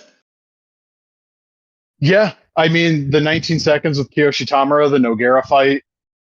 Obviously, the K1 thing with Akebono was like a massive ratings draw, the likes of which nothing in America has ever go. They did like fucking Super Bowl numbers for that, Yeah, it's, which is ridiculous. I don't know about putting they're Akebono not in. the global leader in sports entertainment, so none of this stuff counts. So. I suppose so. So we've kind of hinted at the Retro Randy ECW project. Obviously, you've played it. Yes. It's fun. Is that or is that not by a wide margin the best ECW game ever released, even in its very much unfinished state? I mean, I don't want to say anything bad about anything Randy's done, but that is a very low bar to clear. It is amazing, and I'm having a great time playing it. It's by far and away the best ECW game, but also the other ones are those horrible Acclaim games. I would put it over the other Aki hacks I've played that are ECW themed. Just the little things that are in there, like, I mean, even the big things that are in there, like, it's not been released yet, but the previews of the barbed wire matches look amazing. Like, little things like the Arabian Moonsault for Sabu, and the Rolling Thunder for RVD, which is actually implemented in a way I thought was actually really clever. So it's implemented like, you know, when you have the springboard moonsault, you can do when they're on the floor. Mm-hmm. As in on the mat, sorry. That's how the Rolling Thunder works as well. So you basically do that, and then you bounce off the rope, and then do the roll, and then the flip. So you can basically, you decide how far away they are, and then you can land on them wherever. Same with the Arabian Moonsault being a springboard in the corner. I like that he hasn't gone the way which would be so easy to do of being like the SmackDown games where everything is like a 15-second FMV to do anything vaguely interesting. Yeah. I like that it's still within most of your control, which is one of my favorite things about the Aki games. Like, I'll use the example like Guido's Sicilian Slice. I like the fact in the Aki games you can put them on all fours and do the leg drop yourself to the back of the head. Whereas in the 2K games, anything like that, like Cena used it after as well, and Kobashi used it, but that's like a pre-programmed move in the corner, and you don't really get to like control how that works. So if that person doesn't have a leg drop in any of the context, you can't like mix it up and then do a leg drop to the front or whatever. So I like the fact that that stuff is all manually in, and you can choose how to implement it. And especially with Sabu, which is deeply important, rest in peace, it does mean you can miss, which feels an incredibly important part of making Sabu feel correct in a video game. Speaking of the little things, I love the use of the Acclaim music in the menus and even as like the in-match music. Yeah, it's awesome. Like when I put that on and I press the button to like start the thing, immediately I was like, oh yeah, no, this feels correct. Yeah. Like everything about it. And to be clear, a lot of attires are not finished. Like Rob Van Dam only has one, and it's not the most iconic RVD attire. But I suspect Rob's going to have 4 attires, and they're all going to be different by the time it's all said and done. I'm sure he will. It's just, as anyone that's ever tried to make an edit or create a rest of Rob over the years, there's nothing harder than getting his tights correct. Like the way like the athletes just line up as well. Like the fact that you can make those look good in any way is frankly shocking. So. And I'm hoping, like, there's so much stuff that's like, is that a WWF attire for RVD or is it an ECW attire? I kind of want to see. I kind of want to see the tiger stripes. I feel like that's going to be one of them. I feel like it has to be one of them because that's obviously finally like pay-per-view. Yeah, that's what I want to like see the standard ECW attire for RVD. You know the RVD Chris Jericho 2-pack that came out as like the second, no, it's technically the first RVD figure, but it comes out alongside the other first RVD figure. And it's like the purple singlet with like the skull. He actually wears that in ECW. It'd be really cool to see that. Because also in edit mode, you could do a lot of like crazy color combinations with that because the design's really cool. It's just a matter of finding Yeah, another color absolutely. that would work. Like having you can make the tire stripes be different colors and what have you. The idea of being able to do that is again one of the things I like Like so much an about these inverted games. one. Yeah.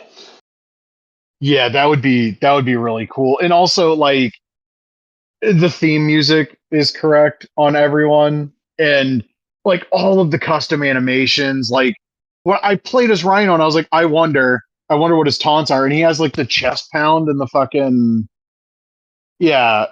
I kind of wish the pile driver was his finisher, but I get the TKO being one too Yeah. because he did it. Um, but yeah, it's $5 if you want to just get the patch on the Patreon. I would absolutely recommend it. He's doing the good work. If you're a fan of No Mercy, obviously No Mercy Plus is an expanded version of No Mercy. I would recommend that too. And we talked about it. He's also doing WWF Backlash, the mythical No Mercy sequel that didn't really exist, but a bunch of people convinced themselves that it did. I think He's that's why a lot of the guys have the WWF attires in the hack so far, because it's not finished, the ECW one. Because he's basing it on No Mercy Plus, which is also what Backlash is based on. So if he's put those in as almost like placeholders, because he has Rhino in Backlash. So it makes sense to, while you're working on the quote-unquote correct ECW attires, just put in what you already have, so people can experience him for now, even if it's not 100% correct. He did switch the start screen, which was kind of, I think I mentioned it to you, like everybody on the start screen is in like it's like from a promo picture that's not from ECW, but the second revision he did, the picture is Heyman at the Hammerstein Ballroom tapings, which for anybody that has memories of TNN, that was like the last time they did something really big, was like the ECW tag title tournament and then the rematch with the Unholy Alliance and the FBI. But right now, as it stands, like that project is still like a love letter to a pretty wide swath of ECW history. Just looking at the roster, and the Hammerstein Ballroom looks way better in this No Mercy ROM hack than it ever has in any sort of like big budget wrestling game. It is insane what he's managed to achieve there. And on the lots of different eras thing, like Sandman, you have Sandman in his like USA tights, like much like Aki did. There's going to be like, if someone was around for a while, like you're going to get Mikey Whipwreck in both like your Unholy Alliance Mikey, and also like D&D Dragon shirt Mikey. So it's nice to have like the different times and different periods, so you can recreate everything from those, basically all of ECW era. Like I think there's a Tasmaniac in there as well, maybe. He might have a Tasmaniac attire in on the new it's either the Tasmaniac or the attires are still like just No Mercy Taz right now. Yeah, that's very possible, yeah. But like that work on the other stuff, so that ROM hack is freaking incredible. And again, get access to the Discord server so you can see the barbed wire match preview that we were talking about, because this looks like maybe the best representation of a barbed wire match in a wrestling game we've ever seen. Like just the way the guys react when they. I mean, I like the one in Fight Forever, but it's very kind of one note. No, I was thinking like another animation that could be incorporated possibly is when you hit someone on the ramp in VPW2 when they flail their arms, to like they're gonna fall off. That would be something that could maybe be used for when somebody's about to like go into the barbed wire or something. That'd be pretty cool. Yeah. Then you could use the second animations when you actually knock them off, and that could be them falling into the wire. Right, yeah. I also like how there's a bunch of like knockoff Aki WWF themes in it. I thought that was super cool. I don't know how much that is just like left over from No Mercy Plus and might be replaced, or if it's. But from what I know, Randy is at the point now where he doesn't need to replace anything. Everything now can just be added new, which is an insane level of progress that we haven't really seen from anyone else. Yeah. Like I think SK Styles done it with a few things, but like to get to the point now where things can be added by some kind of witchcraft, whereas before everything, like going back to Forever Indie, like everything was replaced in there. It's not like anyone was new in there that like we added extra wrestlers or what have you. So the thought of that is really cool. Yeah. I'd love to see somebody tackle doing a Forever Indie type project on No Mercy now where it's like hardware compatible. But also That's so much fucking work, and everybody's old, and we all have jobs. Yeah, I can't even imagine starting on that now. Like, it's not like you could even like you'd have to do it from scratch. Like all of the like different game shot codes and what have you that went into Forever Indie would be like if you're doing ROM hack, you would effectively maybe downscale the textures. That's maybe all you could do. Everything else would just have to be completely done from the beginning. Yeah. Yeah, but it's like one of those things I think about all the time. Like if I had any sort of talent for this, like, oh man, imagine what we what we could do if we all were like 16 Especially with again. the quality of move hacks and things nowadays as well. Like, you know, we all enjoyed them back in the day, but compared to what like is coming out now with Randy's animation editor, like I put in the Vertebreaker, Kudan Valentine, the crazy bunch of numbers. Sorry, I can't remember your full name right now. Into my VPW hack, and it's crazy how much it looks like it should be in the base game. Whereas back in the day, we were all just kind of forgiving of like, oh, they're all going to look a bit off slightly. And like to use the Randy example, some of these things look exactly like they would have been in the base game, and how Aki would have done it. Yeah, which is really cool to see. yeah, we always like made the joke about how janky like No Mercy move hacks look. And then you play something like No Mercy Plus where there's like the extra twist of fate. And obviously that's in this game's edit mode as well. And like it looks like an Aki animation. It doesn't look like, people are stitching together 4 different animations. It's smooth. It looks like something that was done on TV actually, which is kind of like the earmark of a lot of Aki stuff that we all love. Yep. God bless this community, man. And it just felt like, and I'll shout out AJ Frame, like a lot of this, well, probably most of this wouldn't have happened without VPW Studio. Like that's kind of opened it up. Like my hack could never have happened without that. Like it just literally would never have occurred. So the ability to, it's just like learning curve to it, but like it's also really fun to go and figure out how all this stuff works if you're interested in that kind of thing. I'd recommend anyone just out of more curiosity if you want to just go in, like open VPW Studio and then just open your favorite game, then look through all the different files and what have you. And you can replace any files with anything that like things like the other day, last night maybe, Chris Yelord, shout out, he was taking the walking and standing animations from VPW 64, the one that Terry Funk has where he has like his hands up like he's doing boxing juking, and he put that into VPW 2 for Terry, and it's cool like to see how easy that is now, because the thought of doing that even like 5 years ago would have taken an enormous amount of effort. And now you can literally just export it from VPW 64, change, and then import that into VPW 2, and it's done. And what would have taken weeks or however now you can do it in like 15 minutes and things like that are incredibly cool. It's amazing how much progress the community has made, because one of the things Freeman and I used to talk about was eventually we're going to have to move past piling millions and millions and millions of Game Shark codes onto this. Yep. Like, I said it to him even back then. I think the future of the stuff is going to be like what you're doing, because it's hardware compatible, and it feels, with all due respect to anybody that's ever made a high-res texture mod, the stuff like Randy's ECW hack or like Freem's ROM hack or like yours, or even stuff like the stuff GM Spectre does, it's all Aki style. It's all like you can pop it on an EverDrive and play it. Like this, it feels more real, for lack of a better term. I like the high-res texture, but they don't often work with the models very well. Like it's slightly jarring to have like pristine HD quality of like, I don't know, Stone Cold's face, and then everything else is just 6 different polygons. So I think, yeah. I did like when people started using like the raw 2 textures. Do you remember that? Is like that's kind of like the HIW is the one that taught me to do that. Where like you would download the raw 2 body textures and you would use that for the torsos and stuff. Because for whatever reason, those textures line up really, really freaking well with No Mercy.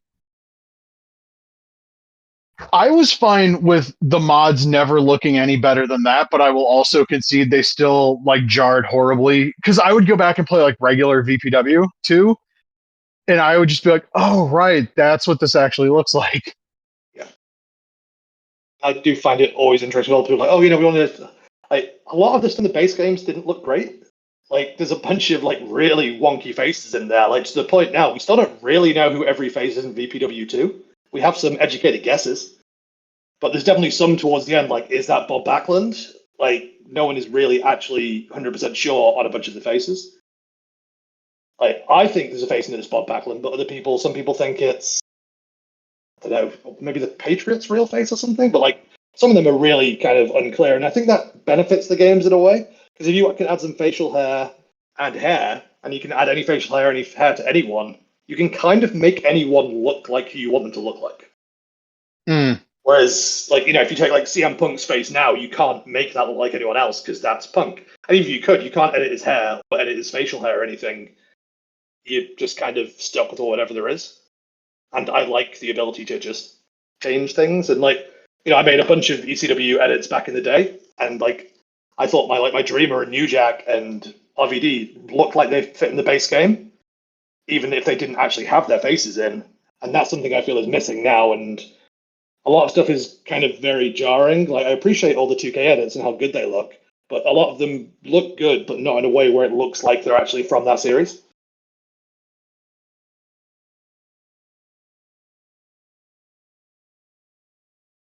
My bad. I got roped into a conversation for a second. I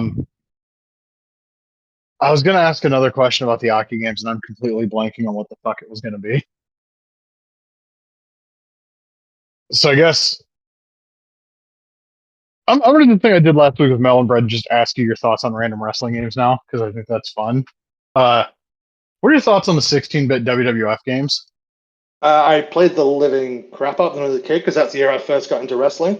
I remember loving them, but I can't really go back to them now. I did see someone released a hack recently that changed the way grapples work, and I need to look into that and try it out. Because I remember the grapples being somewhat of a nightmare, and the idea of them changing. Oh, yeah, like, you had to mash. Yeah, I think it might be more timing based now. Yeah, I remember hearing about that. I want to say a couple of years back, but I don't remember if I remember it being released back There's then. one that came out 22nd of March 2001, but the description just says this patch is designed to improve the grappling system. You just perform attacks in WWF Royal Rumble for the Sega Genesis, but it doesn't actually explain how it's changed. So, but I'll try it at some point. Why not? Because I like those games. I love the roster at the time. Although generally, if I'm going back to that ish era, I'm just going to go to WrestleFest. Yeah, I kind of wish we'd gotten like a 93 era sequel to WrestleFest. Yeah, I don't know why. Like Spurs, right? Technos. Yep. I don't know why they didn't make any more arcade games. Was it just arcades dying at the time? Or it's interesting to me because, like, I remember the consensus being like WrestleFest was like the best wrestling game by a long shot at that point, and it just never got followed up on. Ignoring like I want to say, but that doesn't count because that's like decades later, and yeah. I want to say probably because of how hard the WWF's like public perception tanks in like 93, 94. Yeah, that makes sense. Because you have the Ring Boy scandal and the steroid scandal. And I mean, Hasbro decides to get rid of them at the end of 94. They completely scrap another series of figures that they had planned. That's true. So when they went to Jax with the BC8 era? They went to Just Toys for the Bendums, and then the BCA era starts, I want to say the summer of 95. Because I remember that swap over and not liking it because now my figures didn't look correct with each other anymore. yeah, I remember when they brought home the BCA figures for me, I was excited because they were new wrestling figures. But immediately I was like, they're so much bigger than all of my other. They weren't bigger than the WCW toys because that was like the bootleg LJN era of the WCW toys. But like, finally, I have Diesel and he moves, but I can't have Diesel fight any of my old wrestlers now. Yeah. And because I also loved Diesel in that era, even though I know he wasn't doing incredibly well for the company, but I thought he was incredibly cool at the time. oh yeah, no, like he didn't draw shit, but nobody was in 95. Yeah, that's fair. In the US. Actually, I'm wrong. Those come out in '96 because I want to say Series 1 is the spring of '96 and Series 2 is like the summer of '96. Series 2 is the one with Warrior, Owen, Vader, and then repaints of Sean, Brett, and then the glow in the dark Undertaker, where they like slathered that glow in the dark paint on him to the point that like you cracked it if you did like the bone crunching on the arms. So like I never did it more than once. Oh, interesting. Yeah. Was like the paint just stopped, like the paint cracked, or and then it just wasn't there glow in the dark anymore. That bit interesting. Yeah, like when you did the bone crunching thing, like the paint would like crack and kind of flake. At least mine did. I don't think And I'm having a problem with mine. mine glowed in the dark for about like 3 weeks. This is all I remember. I know I had the blue blazer figure, which I wish I still had to this day. I don't know what happened to it, but I traded mine away in like 2006 on wrestling figs because I'm a dumbass. I don't know where. I assume they might still might be my parents' garage somewhere. I actually have no idea where any of my figures are from then.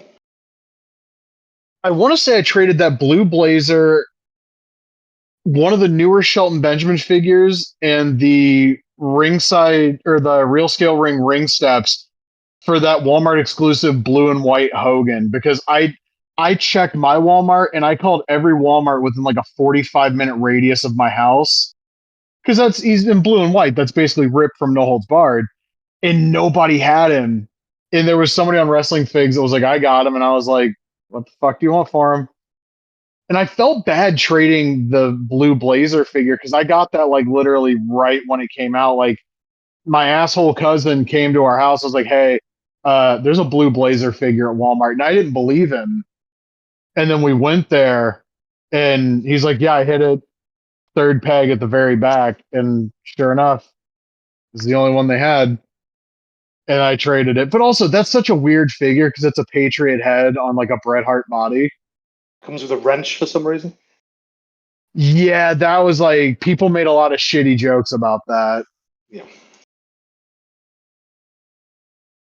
And God, that was the last Owen figure in any way, shape, or form that we got at retail until the AEW one. Like, fuck, what was that? Like 23 years later? Yeah, I think so. Now, Heels and Face is doing one as well. I think I saw. Yep, that pre-order ends on Wednesday. Oh, okay. Pro Wrestling Tees exclusive too. So like, prayers to everybody who bought that you actually get one that's not fucked up. Because I've seen what happened to the Jamie Hayter and Osprey shop exclusives when people didn't pay for the protector, and I would be fucking pissed if I paid like $60 for a figure like some people did for that Osprey or whatever it was, and my shit arrived that beat up. Because that's like a limited edition figure. I don't feel you should have to pay extra to not have your shit arrive fucked up. That's maybe a strong opinion. But like, yeah. Well, Ringside Collectibles has gotten into that shit too, where like they'll just shove your figures into these like they'll shove your shit into a box just big enough to house it. Like I buy figures and protectors, and the protectors show up warped because the box got dinged, and it's in a box just big enough to hold it. Yeah. It's like, oh, cool. I'm glad I paid you $5 for this fucking plastic heap I can't do anything with now. And also, this stuff never had this problem in the past. No, Ringside used to actually like. I'm not gonna say their packaging was like perfect or whatever the fuck, but I never had figures arrive damaged from Ringside. And then starting in the pandemic, like I emailed them a bunch about those Ultimate Edition Flair and Austin figures because they never gave updates. Somehow, basically all of mine looked like somebody stepped on them before they put them into the protector. And I contacted Ringside about it, and they're like, "Oh, you'll have to talk to USPS about that." Like, the USPS did not. No. My order came through you. This is your responsibility. That's not how this works. They'll have insurance. Yeah, like they can get the money back. Like that's not. I'd hope they have insurance. I just at this point I'll buy from Ringside if it's something I can only get from them. Which unfortunately, with the way the distribution of this shit works now, it's ringside or nothing for a lot of this stuff. Yeah. But I don't feel good about giving them money. I miss when there were other wrestling figure websites, but Ringside's basically choked all of them out of existence. Like Pro Figures, All Cool Gifts, Wrestling Superstore. Yeah, I don't know if it's a mixture of that and like Walmart and what have you, and selling more stuff. It's still hard to find stuff at Walmart, but Yeah, like another problem with that is the Monday Night War figures like sharing the same like UPC. Walmart's website says my Walmart has the Monday Night War Booker T. I go out there and it's that greatest hits wave with what is it? Ringmaster, Shamrock, DDP, and Brett, where you get the Gorilla Monsoon build a figure that's like a quarter of an inch shorter than the last Gorilla Monsoon they did. I've just never been able to find a full set of anything in a Build-A-Figure. I'm not going to bother doing it unless I can find all of them. And I get Yeah. that's part of the way of them trying to get you to buy more stuff, but it's like, well, you know. So do I really care that much about getting NWO Virgil? Maybe. No. Sorry, Vincent. I wish I could have found the NWO Dusty build a figure wave because that Dusty is like a little bit of black paint and a decal away from basically just being ECW Dusty. Yeah. But We have Dusty that's in Revenge as well. yeah. Needs the red leather jacket though. Yeah. Again, another one of those things I wish they'd kept, like just having those random managers in Revenge. I know it's annoying that they weren't unlockable, but that was a nice little detail that feels very WCW in that era that just disappeared from the Aki games after that. I guess I afterwards wish everyone got Dusty their was own playable. slot. But yeah. I mean, he So is that's in like my only Randy's thing. ECW mod at least. Yeah, he is. And I beat the shit out of him with Rhino. What Dusty? We're also, and I'm hoping it happens, trying to get the Jerry Lynn Steve Corino die spot in there, just as a nice little addition. I don't know how you could implement that. Maybe like an alternate special grapple. I'm hoping it'll just be like if it's these two in a match and Carino bleeds, it ends up on Lynn's chest/stomach, but I have no idea how you'd end up doing it. But you know, that's why Randy knows way more than everyone else, and it wouldn't surprise the things he's made happen. It would not surprise me at all in any way what else he can make happen. Right. I was going to ask if something that match specific was possible. Not that I'm aware of, but that doesn't mean it isn't. That's fair. Can I interrupt Do you a think anybody... Limp Bizkit concert? What Can now? that be a feature in the game? Can I interrupt a Limp Bizkit concert? Oh, that'd be amazing. I mean, honestly, maybe that's a suggestion. Maybe we change one of the backstage areas to have, like, instead of the boiler room, it's just a gig and it's Fred Durst. You think New Jack's theme will play the whole time he's in a match? God, I hope so. I'm hoping for it too, yeah. I wonder if they'll try that in 2K as well. I can't even imagine how they're going to try and implement New Jack in 2K. I also can't imagine what their like in-house New Jack theme is going to be for New Jack. Oh, it'll be that song In the Ghetto that they use for the network or something like that. Yeah. Yeah, I still haven't bought 2K25, and I very seriously doubt I ever will. I hope New Jack's implemented in a way that's fun for the people that have the game, but like I can't think of a single wrestling video game series ever that I would be less interested to play as New Jack in. Yeah, is he in UPW? I've lost track as to who was licensed where. I don't know. I want to say no. I've lost track of all the HW guys. Or Extreme, or whatever they're going to legally call them. No, it doesn't look like he is. I mean, I think there's ways to make New Jack work. It just has to be like I mean, like, it's not incredibly dissimilar to how they tried to make Sabu work when he was in the games in like the mid 2000s. It wasn't amazing, but they at least tried something. But one thing that UPW talked about was like doing dives from the balcony and stuff, which is something that if you want to play as New Jack, would be something that you'd want to do. And obviously, you can't really do anything like that in WWE. I mean, you can jump off ladders and stuff, but no balcony dives or anything, unless you're doing like some wacky backstage stuff. Yeah. Has anyone ever implemented balcony dives? Because I distinctly remember PWX. That was one of their selling points at the original arena that had the balcony you could jump off of.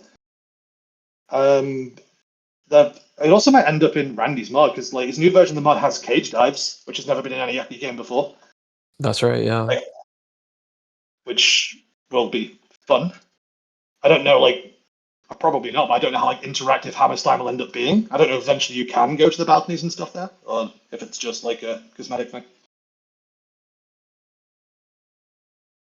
I wonder what other arenas is going to have. I mean, obviously, like the ECW arena, and I imagine like different eras, the old like yellow logo and stuff. Probably Elks Lodge. Yeah. Mm. Where was Heatwave 2000? Is that just the arena? What'd you say? Sorry. Where was Heatwave 2000? That's Oh, the Olympic Auditorium in LA. I think that was like still the biggest show ever, right? I say still as if they're running shows, but that was their biggest show ever. So it wouldn't surprise me if that one goes in. yeah. And it also begs the question: do we get a Stairway to Hell match? I think the biggest show they ever did was that the one show they did in Canada, wasn't it? It was like 6,800 people or some shit, or whatever number Heyman told Meltzer. Was that in like Toronto? I want to say it was like Mississauga. So, like, Mm. yeah, that general area. Because they did like so great on like merchandise and like at the gate, and then all they seized all the money at the border was the excuse Heyman gave for when the checks fucking didn't clear the next week. Yeah. I'd like to see Hera Arena, but I'm a little bit biased. I mean, a proper ECW arena, especially based on like the '98 time period where they had like those banners in the crowd and stuff. That's such a weirdly specific version of the arena, but it's like that would be really cool. But if he's keeping it to like the 2000 time period, I would gladly take every pay-per-view venue they had that year, like the Roy Wilkins Auditorium for Anarchy Rules, the was it the Boutwell Auditorium for Guilty as Charged, the O'Neill Center for Living Dangerously, the Rave for Hardcore Heaven is a must.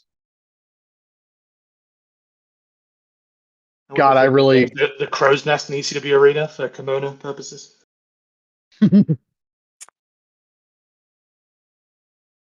God, I really can't just off the top of my head name all of the ECW pay-per-view venues from 2000.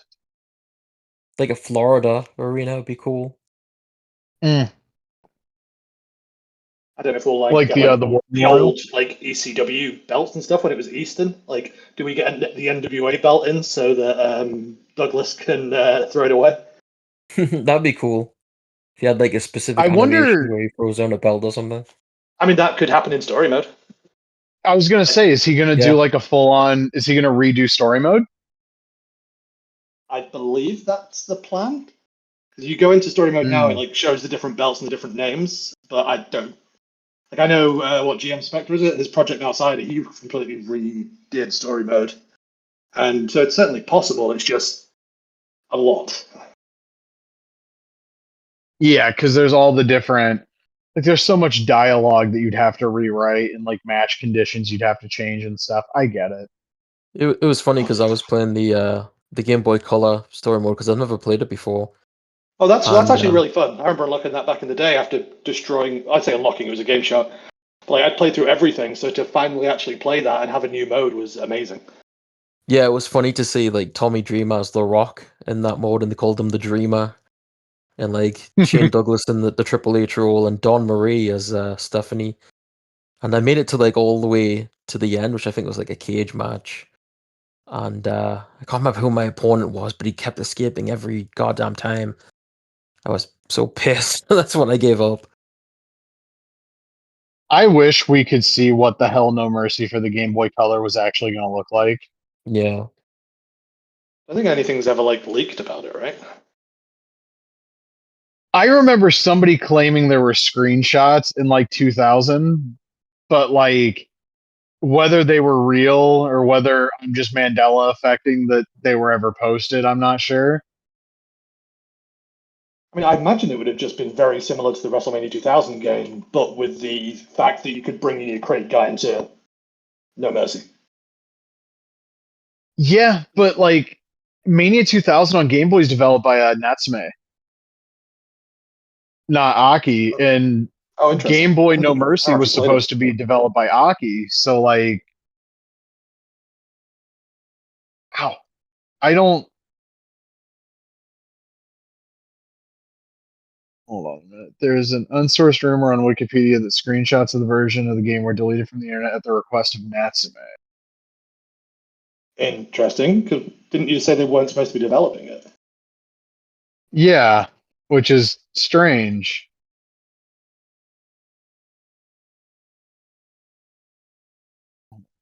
Now we're looking at this shit because the link that it said for Wikipedia took me to just the Aki Corporation Wikipedia page, and I The, don't.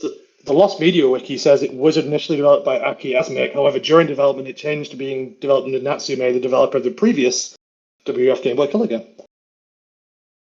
Huh. There's an I IGN article that can't. confirms this.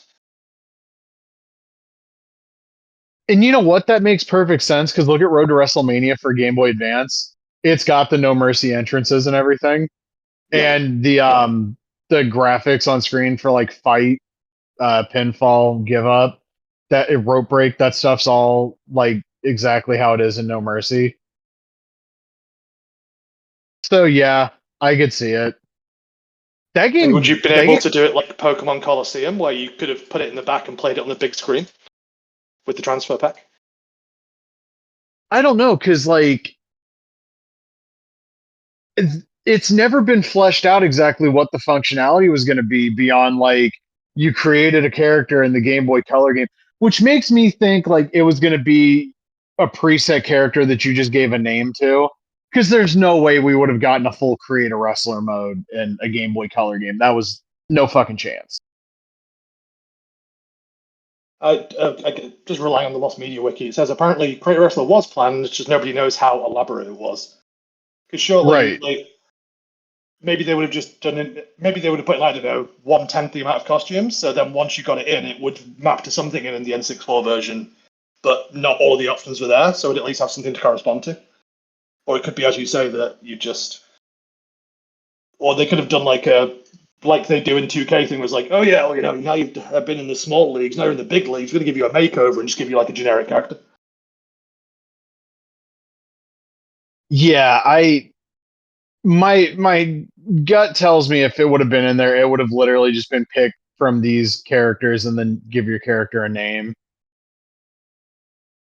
I wish somebody could find like an early prototype build of the game though, because I would be fucking fascinated to see it.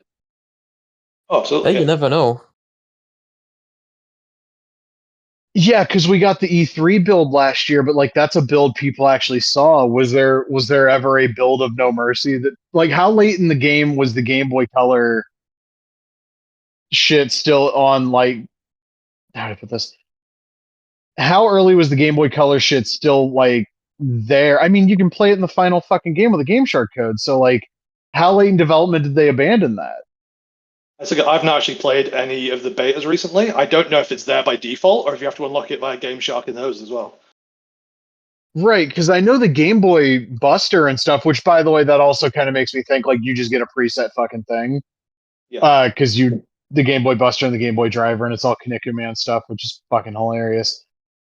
I like how late was that scrapped?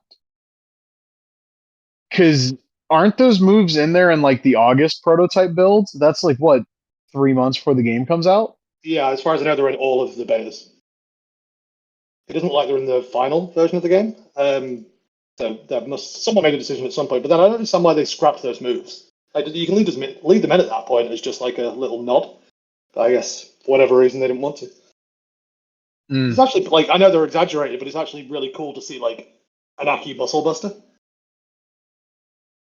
because they Yeah. don't have a Muscle Buster and people have done a modified version of it. It's in No Mercy Plus, I believe, where it's just a normal Muscle Buster, so it's useful for like Joe or what have you. So Yeah, I mean, those Ultimate Muscle games, the Kinnikuman Nisei games that they did, those are really cool. they were years later, right? The fact they were already thinking about animations like way before they ever had a license, as far as we know, or even a plan to make those games. When did Kinnikuman Nisei debut in Japan? 01, I think. Because I was wondering if like maybe they already had discussions about adapting it into a game, and that was maybe like them showing the developers of the show like, hey, look what we can do. But with No Mercy coming out in 2000, maybe it was a little early. Maybe they got, or maybe it was already announced and they had seen some stuff. I don't know. It just seems weird that those moves are actually in there. Okay, so apparently Kinnikuman Nisei was first published in 1998. Oh, okay. So it's possible, I guess. And then the anime was 02.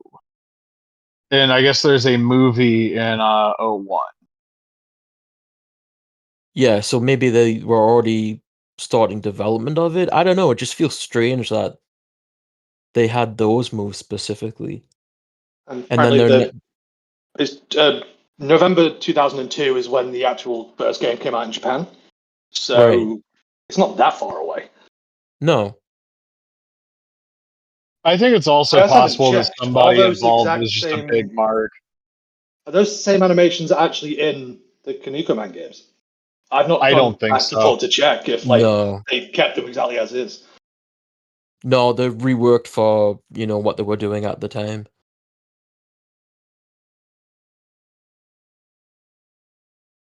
Yeah, because the ones that are in the Kinnikuman Nisei games are they're way closer to how they look on the TV show than they are in No Mercy. Yeah. I mean, yeah, there is a good chance you're just someone who had a bit of extra time that day and said, "Hey guys, look what I can do with the animations." Yeah, maybe. Like, hey guys, it'd be really cool if we if we put in this shit from Kinnikuman, and somebody was probably just like, baller. Let's go. Speaking of Kinnikuman, Perfect Origin Arc actually got a Blu-ray release. What side? Is that the new But one? yeah, but I don't think it's got English subtitles on the Blu-ray, unfortunately. Oh. I still haven't checked that out. It's on Netflix. I should watch it. I'll say this. It is a very fucking goofy show, and it really doesn't like if you watch any incarnation of Kinnikuman, you're not going to see anything that really looks like wrestling. It's a very weird little piece of media, but I love it. I guess it makes sense that, it wouldn't have an English language release. I'm just saying this here. It says, this is from October. It says, creator disappointed by new anime's lack of overseas popularity.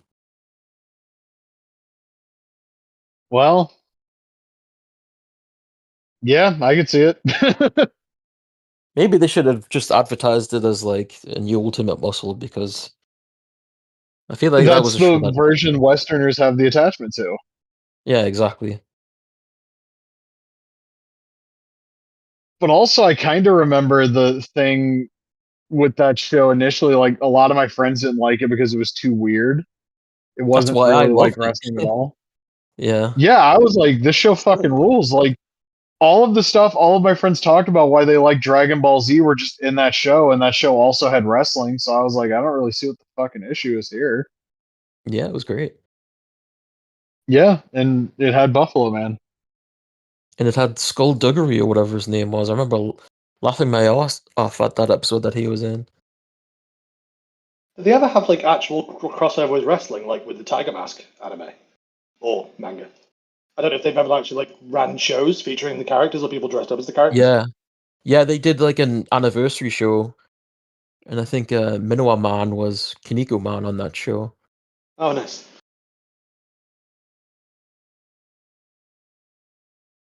This box set seems really interesting, but it is also Expensive. very fucking expensive. Yeah, it's like $186, and for that price, I could literally just buy the Akira Maeda Blu-ray or the Takata Blu-ray because I still don't have either of those.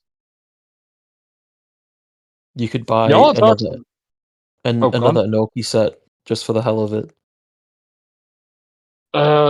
No, that would be like two of these Kinnikuman sets, but yeah. Y'all want to talk some goddamn wrestling figure news because there's a little bit of it. Ray knows about wrestling figures, so I haven't collected in a very long this. time, but I still keep up to date because I'm just kind of fucking amazed the amount of stuff that came out now that I couldn't comprehend as a kid. Like, the idea of getting like a big Bubba Rogers just seems absolutely insane to me. I'm still mad at myself that came out on my birthday and I never found that thing at a Target. I think I went to one or two of them trying to find it, and I was like, well, fuck me. Happy birthday It to me. comes with a UWF belt as well. Like, it's kind of insane to me. Yeah. Well, and he has like the alternate heads, so like it can be mid-90s Big Bubba too, because why the fuck not? Yep. His like, cool Blues Brothers hat and glasses, which I don't know if that was the intent, but it's what it always looked like to me. So, Title Run Toys showed off the renders for the Jumping Bomb Angels. Yeah. Those look cool. Yeah, that's an announcement I don't think anyone would have expected, but like, yeah, seriously, they look very, very cool, and I think if I'd pick up anything from them, it would likely be that. Yeah, get, like, fresh gals, or are we going to like keep going down this road? Because it'd be really interesting to see what they can make. Agreed, and also seeing them in render form kind of reaffirms what I thought last week. Like, they really did just use the rockers as the base for those, and that's, in terms of the poses, that's probably the two best like original Hasbro's you could base these on. Yeah, it does feel very Hasbro-esque to do this, so it feels like a nice tribute of like, we've already got this kit made, this will do, fine. Yeah, these look great. Top Rope Collectibles posted a render of their Paul Orndorff, and I mean, it's accurate in the sense that the right arm is atrophied, but like, I messaged them like, I kind of hope you can do one that's not atrophied, and they responded to me with why. That's such a weird thing to do. Like one word, why?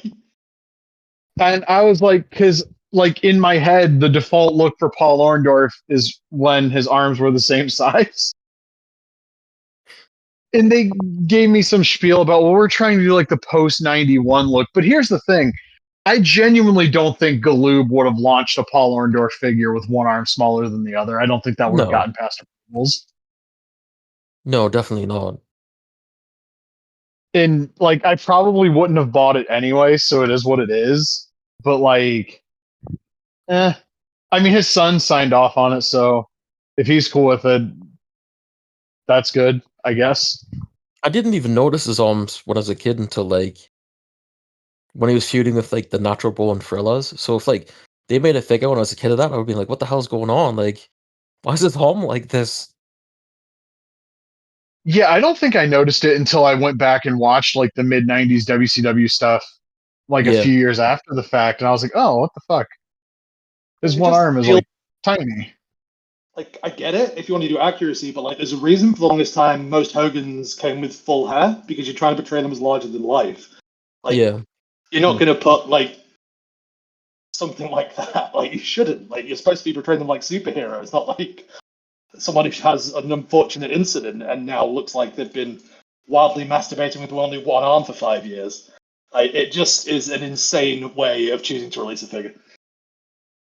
Yeah, I don't like it.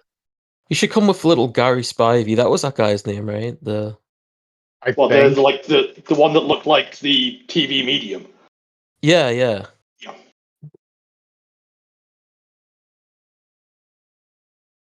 Yeah, I totally I don't know if forgot. this does That's a anything for WrestleCraft thing I've anybody. not thought about in years.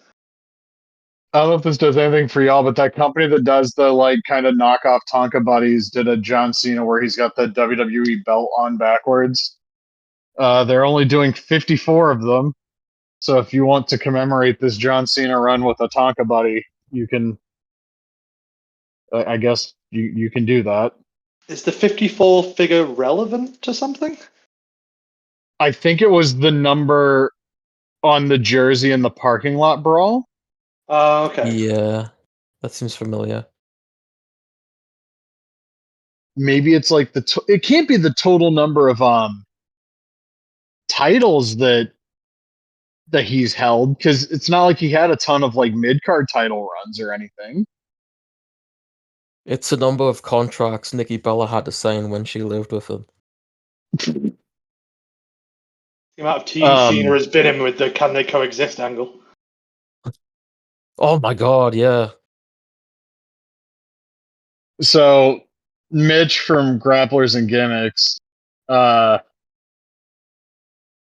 he did a live stream, and in true Mitch fashion, he showed a ton of shit. He's apparently doing two different Godwin's retro 3-packs. One of them comes with Hillbilly, and the other is like heel Godwin's with fucking Tony Anthony. And he mentioned like the heel ones, they're not going to have the Confederate flag, but they will have a flag there that won't be. And I'm trying to remember his exact words, but it was like it won't be offensive to anyone of any descent. And here's my thing: why do you need a flag on their fucking gear anyway? More Yeah, to the like point, why do we need 3 sets of Godwins? what flag are you gonna put on there? Yeah, like the Scottish flag or something, and just like pretend it's the Confederate. Or like if you're gonna do, and I'm not saying you should do it, but if you're gonna do it, you kind of have to commit to that. It'd be like if they did the Freebirds, like they did them in the face paint, but made it like a different flag. Like, what's the point? Just don't do Yeah. it. And he showed off the 3D hand painted prototypes of the Regium series, Gangrel and Ahmed. The skin tone on Ahmed is really off. That's like the one thing everybody keeps pointing out, is that like he's Yeah. kind of like grayish. And this was a problem with the original retro too. And I don't know what he's basing this on, like what reference he's giving the person painting Ahmed Johnson, but like, please, for the love of fuck, take a look at Ahmed Johnson. Yeah, it's definitely not the picture of him in the shorts because I've seen that picture plenty of times. Yeah, You're gonna have to buy like 14 of that if it gets made. yeah, I know. I'm telling you, I should have put like that picture at my apartment and had my girlfriend come over and had to explain that whole thing to her. But anyway, yeah, I don't know. I think the figure looks pretty damn good, other than the skin tone, unfortunately, It does. Yeah. which is a pretty big thing at the end of the day. Yeah. The Gangrel looks cool, but again, it's a case of the torso being too fucking big. Yeah, And he brings out like the Ultimate Edition Brock Lesnar and puts him like, see, they're gonna fit right in. Okay, well, Gangrel was build 6'1". Brock at the end of his Fed run, I think, was build 6'3". They're the same goddamn height. I've started to realize Mitch's whole like definition of scale is these figures are the same size. yeah. Because like the Not Rougeos like are not if they're actually height accurate to the person it is, just as long as they look like they're doing the same. Yeah, as long as I can stand this next to another figure and they're the same size, that's all. Because he had one of the Godwins with Davey Boy Smith, and it's like Davey's 5'10". That Godwin should fucking tower over him. But also Mattel makes Davey Boy too tall anyway. So Remember that Mean Gene that came out with Hogan was like ridiculously tall? yeah, do you remember when they did the Elite interviewer Vince and he towered over fucking everyone? Yeah. Yeah, that was a thing that happened.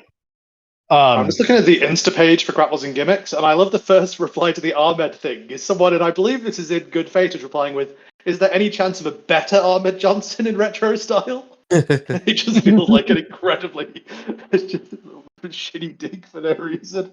Oh, that's amazing. It's crazy how much better Mitch's stuff has gotten over the last few years. Because those original ones, like that first Godfather was dog shit. That first Ahmed was dog shit. Those Men on a Mission figures were horrendous. But like I saw some of the stuff, like he's doing the two different versions of Slaughter, like 91 Iraqi Sympathizer and also like early 92 Babyface Slaughter, and they look perfectly fine. But also, I don't think we need removable accessories on everybody. Like the Quebecers did not need the glasses removable. That's stupid. Hasbro wouldn't have done that. And we're getting removable glasses and hats on Slaughter, and it's like, why? Hasbro Funny didn't do though, that. because the Rick Martel, his glasses will not be removable. Does it come with arrogance? Yeah. Yes. Oh, I'm just looking at the Tatanka from '92, and that looks good. But I also don't know if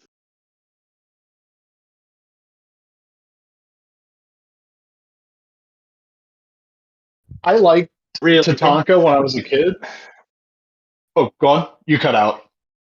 I just feels like maybe it's not my place to buy that figure in 2025. As I don't think I need to be buying something portraying a Native American man with like a full-on tomahawk. Like it feels slightly. I don't know.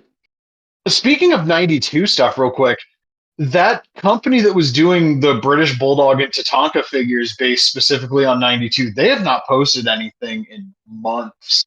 Was that WrestleFeds? Is that the one you're talking about? Yeah. Yeah, because they were talking. They had on the website. They had a listing for Savage as well. Yeah, March 87, March 88, and April 89. Gee, I wonder what 3 events those were going to be based on. It's kind of a shame. I mean, I thought the Bulldog looked really good, but at the end of the day, do we really need another brand that's doing what everyone else is doing? Not really. No. I would be curious to see what their Savage looks like, though. I'm not going to lie. Yeah. Because, I mean, Mattel still don't have the rights to him, so the more people that are able to make Macho Man, the better, I guess. Are we going to get Sammy to a just point comes where Gears as well. It's same with Bulldog in theory, but like there's so many different Macho Mans you could make that haven't been made. Like I get Yeah. those scenarios. Like that one makes absolute sense to me. I'm still hoping we get Yeah. a Pal at some point to go with those new Legion of Doom Road Warriors, which I know is never going to happen. But considering they did the Japanese gear for them, that would be incredible to get that to round out the set. Yeah, ringside doing Warlord and Barbarian would be crazy. Also, for those that back ordered those Road Warriors, they've been delayed. Yeah, I It's got not that surprising. email. I kept my New Japan set. I got rid of the WWF ones because I kept looking at them and I'm like, these are cool, but the New Japan set's the one that I think is cooler. So How see you about later, Hawk that Animal. that Latuni? Was it Animal and Warlord? Barbarian, Barbarian, yeah. I think. Yeah, based on the bench press contest. I kind of love it. I don't.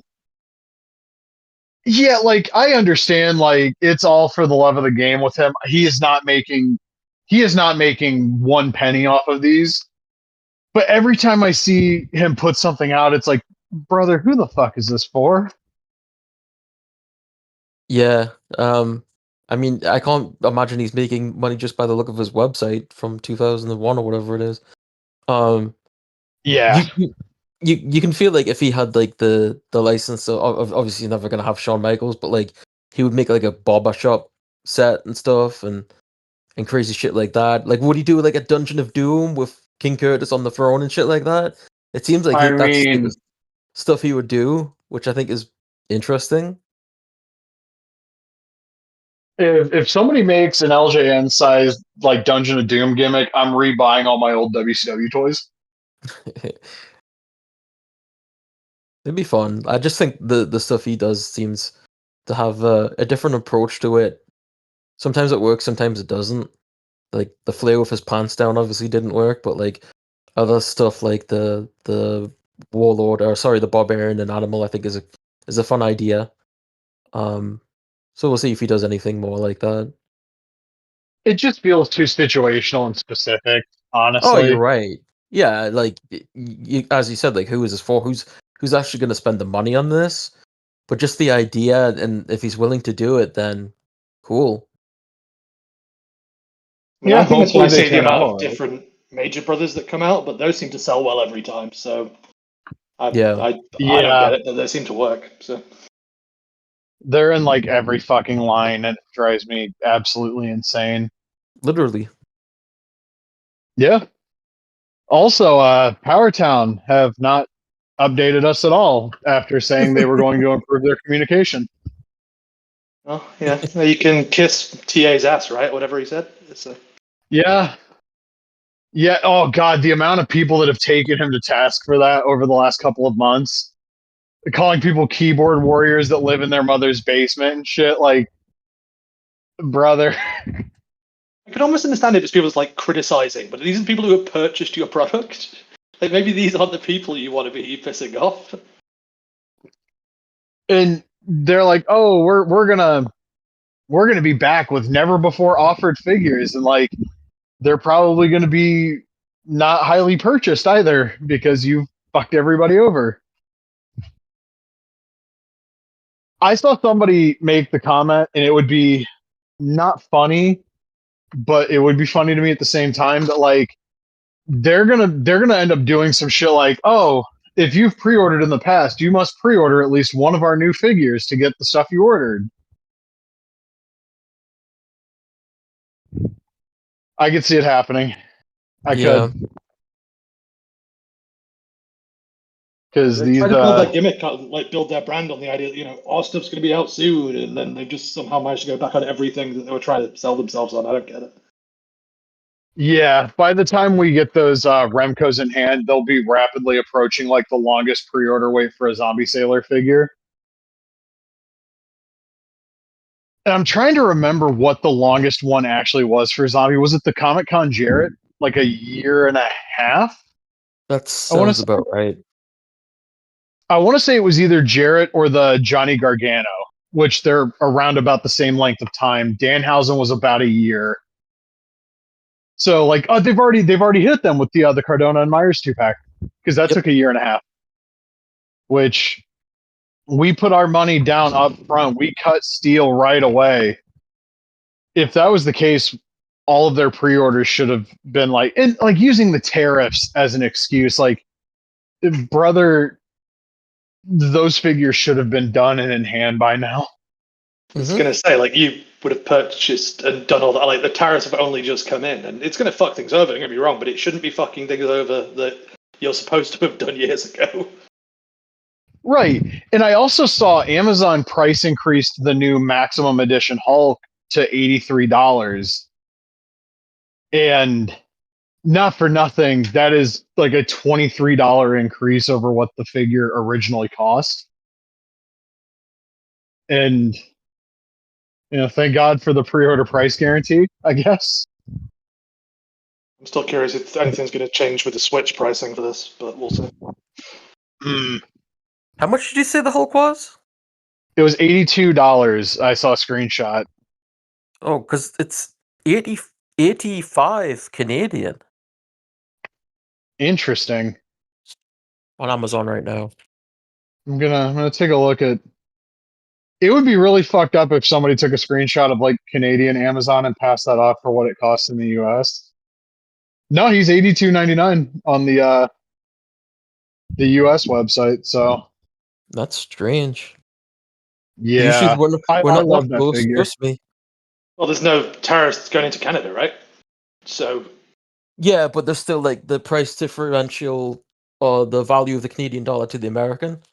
So we usually see like a $10 increase for our figures. Not always though, but in some cases.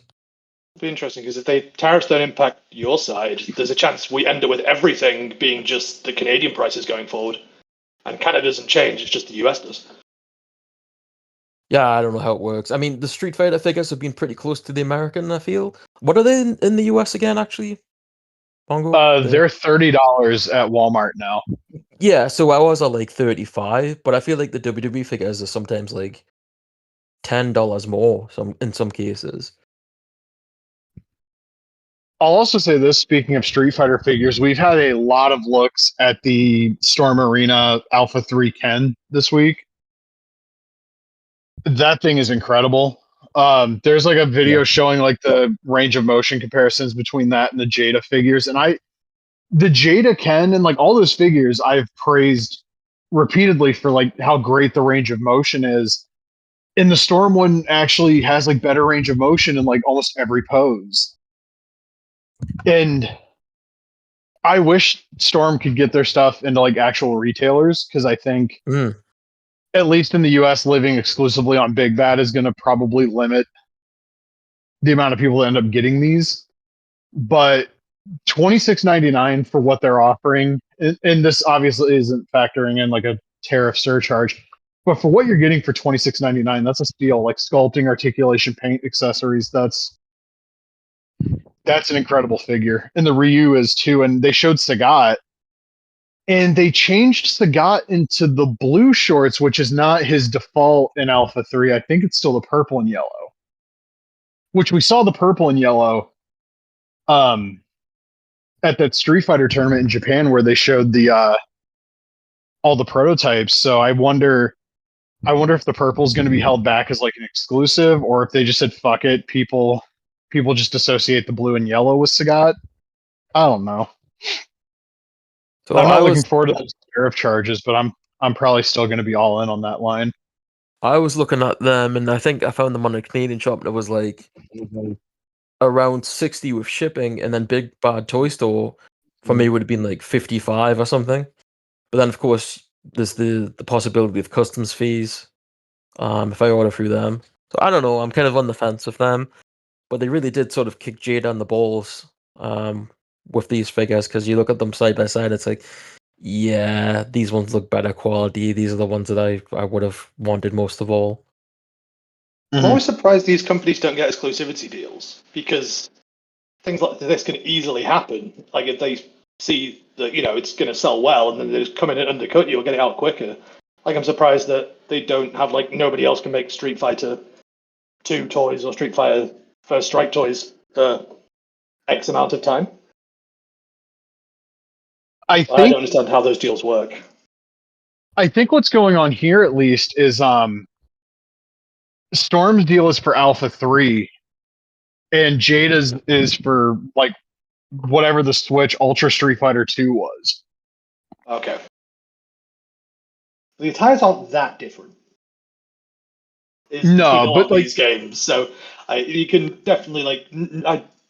I don't think most people are going to know enough to know like, oh, that's Sagat from this game versus this. It's just like, oh, that's Sagat in the red and blue. I like those colors.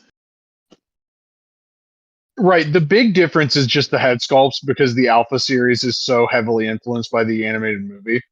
Yeah.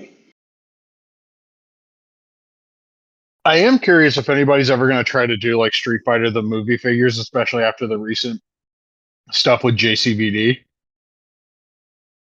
Yeah. Well. Again, adaptation of Street Fighter the movie, the game. Is that a legal loophole? Was there something that was just announced for Jean-Claude Van Damme, actually? It wasn't Bloodsport. I feel like there was something else that was announced. There's a big rubber guy for Kickboxer coming out. That's what I was thinking of, yeah. I would have maybe been interested in owning that like a couple of months ago. I had flirted with the idea of like getting that blue Guile Jada and like seeing if there's a head I could swap it with for Van Damme because it would work really well. But now I'm just like, I don't think I want to do that. Yeah, I don't blame you. Unironically, I would buy Raul Julia Bison. What were you saying, Ray? Have I missed something with Van Damme where he's done something bad or something? Or is it just fatigue on toys? No, there was a story that he was sleeping with women that were trafficked, and he was aware of it beforehand. Oh fuck! Yeah.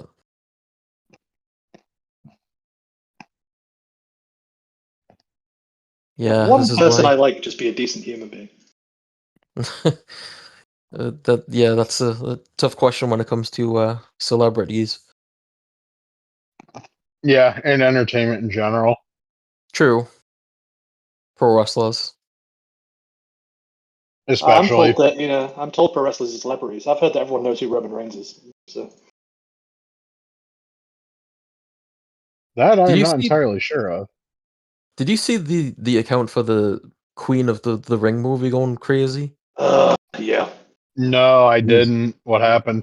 As soon as I read biological women, I knew I was in for a thing that I was not going to be happy about reading. Yeah. They had this like long post about uh this you shouldn't be scared of masculine women or something, and this is a movie for Mother's Day, you should say, and like it was like all these bigots came out the woodwork in response to it, and one of them was saying like, I heard some of the women in this movie are played by like trans people or something, and they came there's and they're the Queen of the Ring account was like, no, it's all biological women, blah blah blah blah blah. It seemed like just like, and they were going on other rants too. Um, and from what I understand, it seems like it's the director that runs the account, and he also runs a record label, and he's gone on weird rants on that account as well. Um, The thing I so don't yeah. get on a base level, the people that are going to be annoyed if there's trans women in this are not the audience that are going to watch a movie called Queen of the Ring anyway. Oh Like, no, you're appealing to no. people that are never going to watch the movie while alienating people who might be interested in seeing it. And I'll use the example, I use it all the time, of like Elon Musk trying to appeal to the right wing, but right wingers don't buy electric cars. So you pissed Hmm. off the people, the big hippies like myself, who would buy an electric car. And the right wing are never going to buy your shit anyway because they think, electric cars are for, pussies or whatever. Yeah, So it you're doesn't just completely destroying your entire market to appeal to people that don't fucking want your shit anyway, and I'll never get it. absolutely makes no sense. And there was also like, I guess the person that they responded to was also going about like, I don't like woke movies or like girl boss or Exactly. some That's shit. those people. Yeah, exactly. It's like, Yeah. yeah, some say like, oh, let me guess another girl boss story where she overcomes the odds. Like, this is literally a true story. Like, I don't understand. Like, Like, what do you want? Like, yeah, halfway through the movie, she's replaced by Roman Reigns. Like, what's going on? that would be absolute cinema. I'm so tired of that word. I mean, I Or was tired of long-term that word a few storytelling years ago. cinema. If I read the word cooking again, I'm gonna put on some Our Lady piece. Like I don't want to Oh fucking hear god. that word. Um, Cooking, aura, long-term cinema, any of Ugh. that stuff. And it's not just in pro wrestling. I see it everywhere now, and I don't understand. I I got hate the wore word out on the aura. word cinema a few years ago where like Scorsese was like, yeah, those Marvel movies aren't real cinema, and everybody fucking pissed their pants about it. And I was like, I get what he means. Doesn't mean I agree with it a whole lot, but I get what he fucking means. And I'm a there were firm people like, believer that oh, all art is art. I'm okay with saying something is cinema and I don't like it.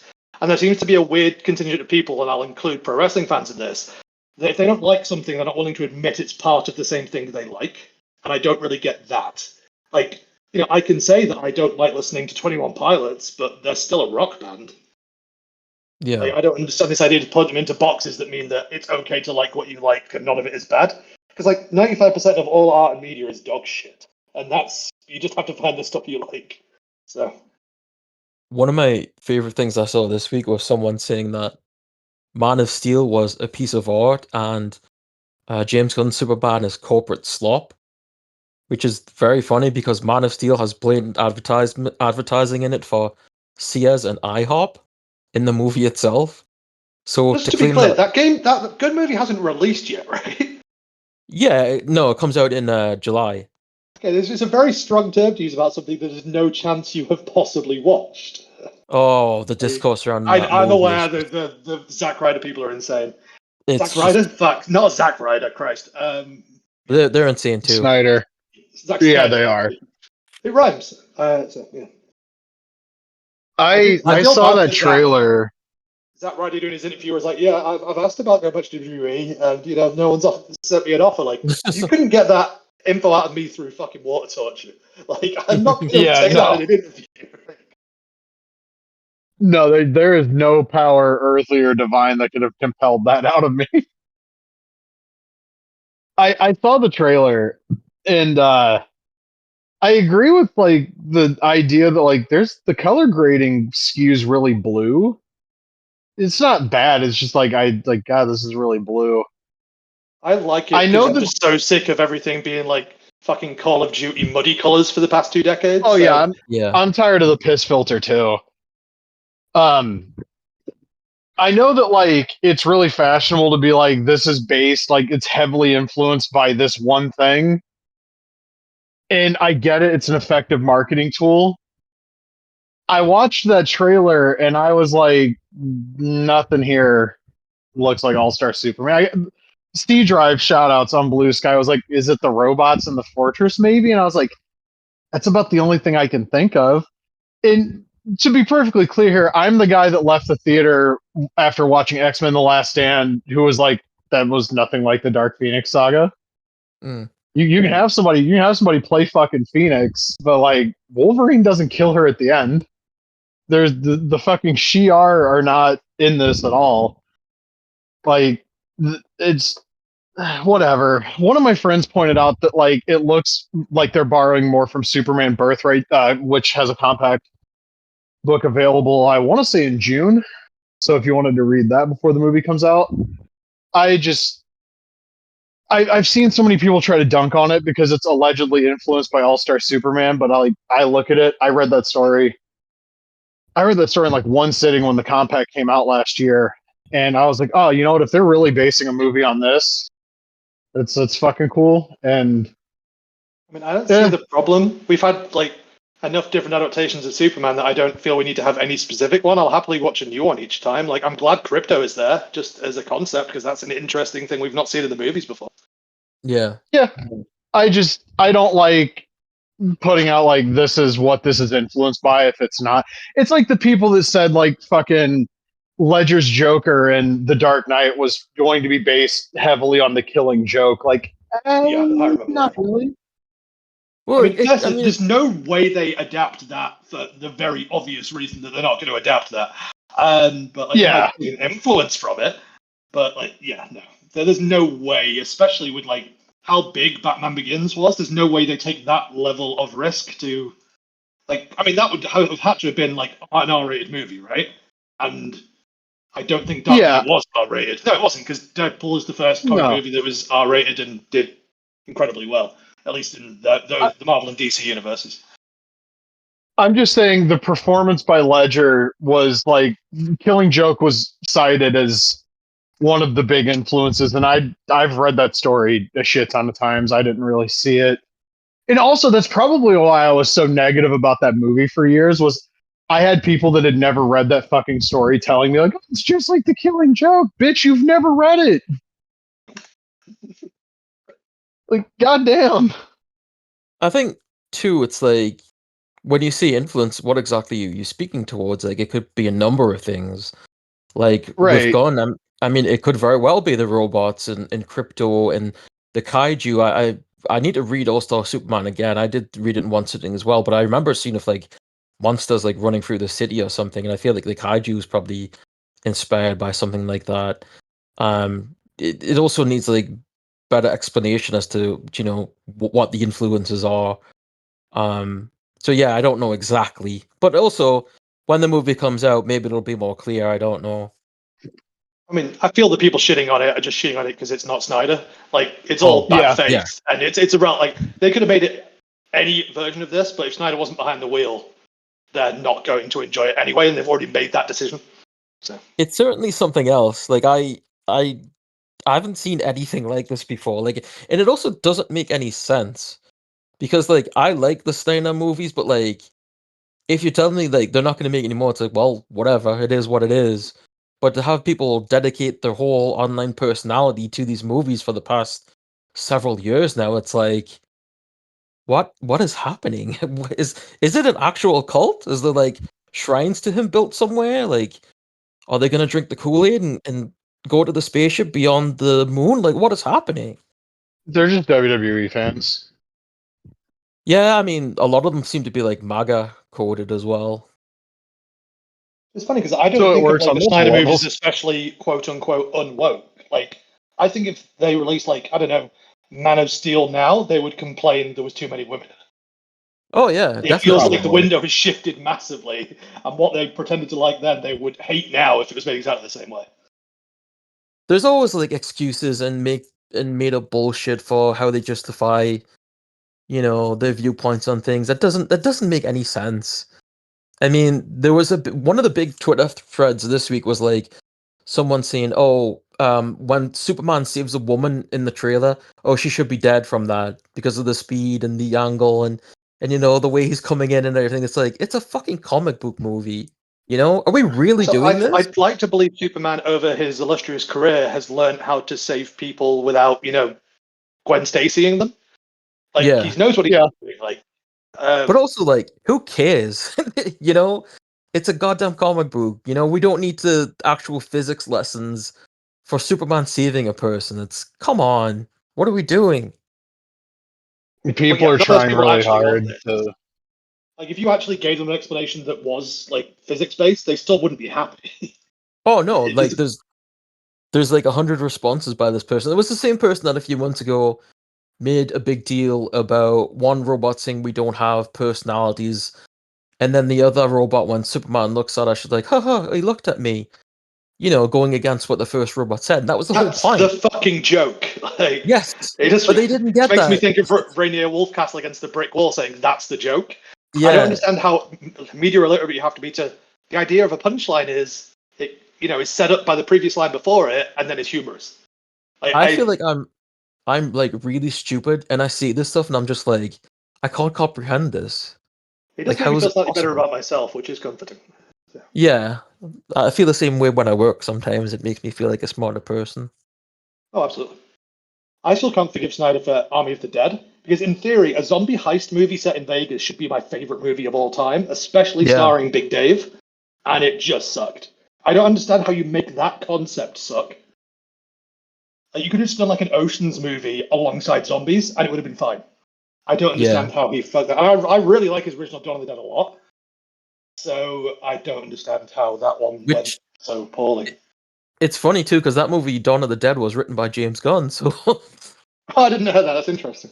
Did they like yeah, have a falling out or something at some point? Like, no, they were they're in good terms.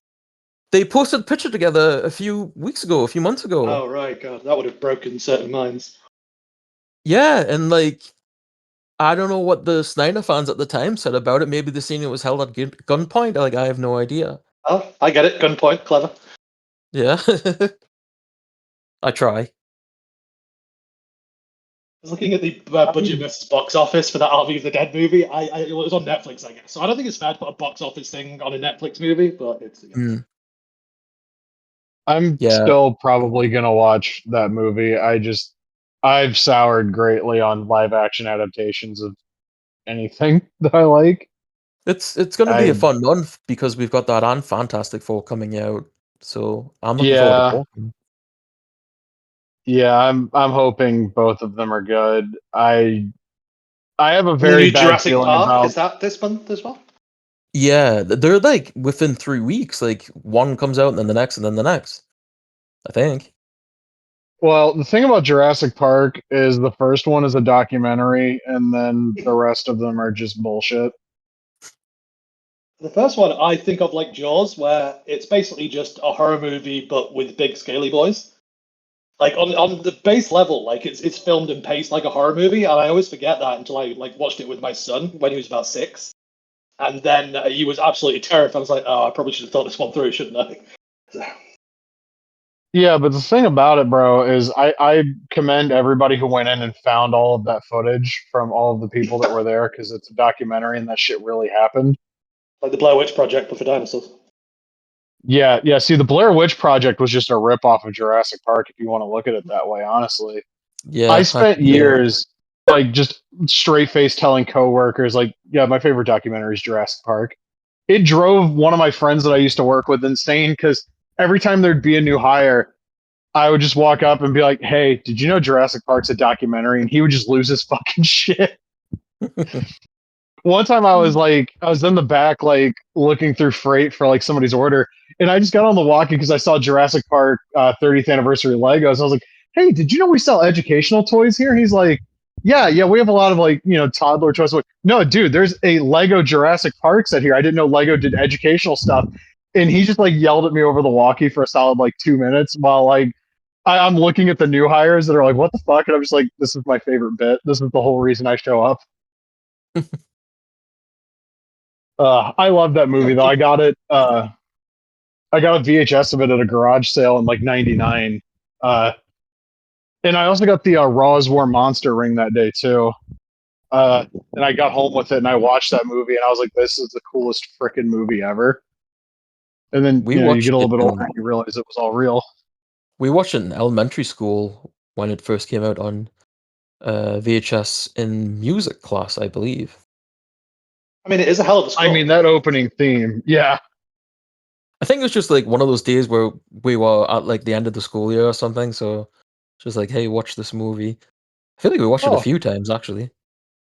we watched Jumanji on the last day of school in fourth grade. I'd never seen it, so it's like I what, like think we watched six and a that half years too. after it came out.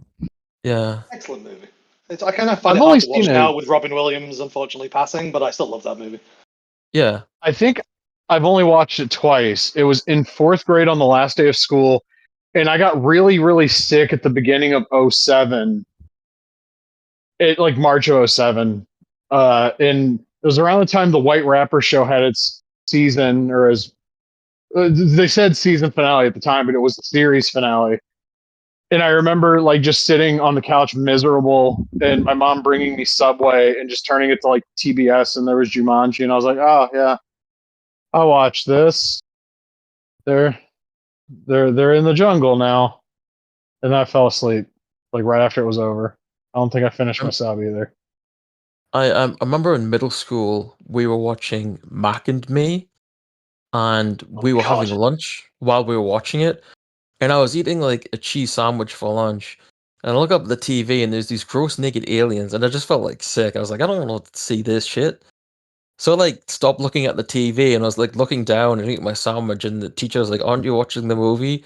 And I was like, "Yeah." So I was forced to look at these gross looking aliens while I was eating my sandwich, and I wanted to throw up. What else did we Movie did watch you in like? Did they school? just not have a copy of ET or something? Why on earth did they choose Mac and Me of all things? Oh, I don't know. That was years after it came out as well. Maybe the teacher liked it or something. I don't know. Was it teacher Paul Rudd? You know what? It might have been, yeah. During the Super Nintendo commercials. He's back for the Switch too. Pretty exciting. Yeah, I saw that. That was kind of cool. That thing's gonna cost like $8 million by the time it's all said and done. I've trying to get the pre-order because I'm going to get it for my son's birthday. Wink, wink. And it's I say only the price has stayed the same since they announced it. Like the base console and Mario Kart World Pack is 500, which is not cheap by any means, but at least they haven't upped the price since the initial announcement. Yeah, I I'm not gonna be in a position to actually afford one for a while. Which sucks because we have the incredible fucking Kong Ultimate Dunkstruction coming out, Yeah, or I'm whatever they're excited calling about that Donkey Kong game. To me, that was like the big winner out of everything they showed on that Switch 2 Direct. I was like, oh fuck. I wish it was a proper Donkey Kong Country game, but I it. I mean, mean, well, I assume we'll get one of those from who is it? Retro that makes them nowadays. yeah, I just wish the retro games felt more like the Donkey Kong Country games. The like actual flow of the gameplay. Those fucking barrel stages, I hate them. Yeah. Like they have the rocket barrel shit in like DKC3, but you actually have control over where you are on the screen. It's not some like nebulous like hold the button down to fucking drift upward bullshit. I do think But if also, we're never going to get a Donkey game by Rare ever again. So I think the 2D ukulele does a better job of being Donkey Kong Country than the Donkey Kong Country games do. I don't know what that is. Yooka-Laylee is like the spiritual sequel to Banjo-Kazooie, and then they did Yooka-Laylee in the Impossible Lair, I believe is the name, and it's like basically it's ex-Rare devs, and it's their spiritual sequel to Donkey Kong Country. All right, I have just learned of this. Wow, there are like not good reviews of this game on Steam. Yeah, people weren't happy because it wasn't 3D, which because the original one was a Banjo-Kazooie spiritual sequel, and the Banjo-Kazooie sequel actually isn't very good at all. But I think the 2D one's pretty good. It feels more like the DK Country games than the Retrosoft ones do, and I like those. Retrosoft, is that them? I don't know. I'll lose track. Retro Games. Oh god, it's Steam Deck verified too. Sure, it's probably cheap now as well. It's $30 right now, but the original Yooka-Laylee's on sale for $6. I would not recommend playing that game. Like, I don't know how you feel about the Banjo games. I'm a huge fan of I've Banjo never Kazooie. played them. Okay, well, I'm sure you know they're just like 3D collectathons from that era from Rare. Oh, I really like Banjo Kazooie. I did not like Banjo Tooie, which is the clever name for the sequel. This feels like a sequel to the sequel as opposed to a sequel to the original. For that reason, I don't like it. did Banjo-Kazooie ever end up in the new Killer Instinct? No, they're in Smash, That'd be fun. which is Can we always get a so new weird to me. Killer Instinct? I think someone's doing like almost Mugen-esque like reinterpretation of the engine, which I saw recently. Ooh. Because I was a big Killer Instinct fan on the Super Nintendo when I was a kid. And I like then the I probably N64, but I was a big fan of that one. I know some people don't like it very much, but I probably told the story before, but I went to the Van Wert County Fair for the one time I ever did in like 1996, and they had the arcade machine of Killer Instinct there. And that was the first game where I played the arcade port, and I was like, "What the fuck? This is so like different." yeah. Because like Chief Thunder does his little like Dragon Punch thing, and the camera pulls like way out, and it doesn't do that on the Super NES version. And also like just everybody's more detailed. Like Cinder's got like the fucking heat coming off of him and shit. They have like the animated like little deals before the fight, and I was like, I feel kind of ripped off now because the Super NES version was like $75 because you got the Killer Cuts CD with it, and like it didn't look like this. And then I only played Killer Instinct 2 one time at the county fair where I live, and I don't know if either of you guys have played that. I mean, KI Gold is basically the same game, but once you press start to go in the arcade mode, the fucking like select screen music just like blasts at you. It's like 0 to 100, and it like scared the shit out of me to the point that I didn't want to play Killer Instinct 2. And my mom was like, "We put 50 cents in that, bud. You're gonna play it." And I played I it. remember it like obviously this was the time of like Mortal Kombat and like there was this like Clay Fighter and stuff that was trying to basically almost like trying to be like a Carmageddon equivalent of like we can do this like them, but we can do it even gorier because that's what the people want. Yeah. I liked the characters in Killer Instinct a lot. Like Cinder was cool because he was just a fire guy. You had Glacius, who like kind of an obvious Sub-Zero stand-in. TJ Combo was like the obligatory like Mike Awesome, Jesus Christ, Mike Tyson stand. I wish there was a Mike Awesome stand-in. Um, in like Riptor the dinosaur, one of his fatalities is he farts, and I'm like, that's me, that's my guy. And I mean, they did the one on Xbox. Was it One? Yeah, it was Xbox One. And I almost bought that system specifically for that, and then better judgment prevailed. But like, I love that game. I love that game so much. I wish we had more just offbeat weird shit like that getting made now. Yeah, I just feel everything now is like either like a. I mean, it is getting better with indie games. It feels like everything is like $1 billion thing, like Call of Duty or GTA, or like some scrappy stuff, and there's nowhere like in between, like AA kind of like. Okay, it's fine if this only sells 2 million copies now. Like it's either something you barely expect to sell or something you need to sell 20 billion copies, and there's no in between, which is a shame. Mm. I'm gonna look up gameplay footage of that ukulele game later because it's in the wish list on Steam, so we're gonna see. I'll probably next time it's like discounted, I'll grab it because I'll play a Donkey Kong type game. Enjoyable. It has I'll an play one. interesting gimmick at the start where you actually start on the final level and you can finish the final level, but like it's incredibly hard to do. And then you basically, if you fail the first level, you start the proper game, and then you like collect like add-ons and like more health bars and stuff like that to like you finally get through that final level. So if you happen to be good enough, you can defeat the entire game before by only doing one level. It's just almost impossible to do that. Oh, they're remastering that ukulele game. Oh, I remember this because wasn't this the trailer where they kind of dropped like the eyeball emoji thing for the Switch too, and everybody was like, "What the fuck?" Yes, yeah. Okay, that sounds familiar to me. What a weird looking game this is. Like I don't even know what kind of animal the main character is supposed to be. I'm assuming some sort of lizard. Yeah, lizard and bat, because it's not a bear and a bird like Banjo Kazooie. Like it's very clear where they're going with this, but Do they still make the Banjo games? I feel completely no, they did the first one N64, and then they did one that was like a vehicle building mechanic one called Nuts and Bolts on the Xbox, which everyone hated, and so they've not made it to the Banjo game yet. Oh, I Very much in the realm of like Banjo Kazooie, and there's a Mike Straw article from 3 weeks ago saying new Banjo Kazooie game chance is not much better than zero. Composer says. yeah. Same guy who did some of the composing on the country games as well, and I think he did the composing on GoldenEye too. David Wise. No, the other one. Fuck, what's his name? Oh, Grant Kirkhope. Yes, Grant, the other rare in-house music guy.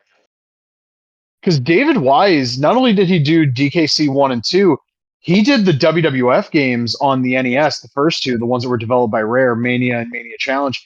And he also did Superstars, which is why a lot of the music from Challenge carries over to Superstars. Like, for example, Warrior theme, Savage theme, Hogan theme, the Yourself theme carries over to Superstars. It's like the main like title screen music. I think it's actually the match music too.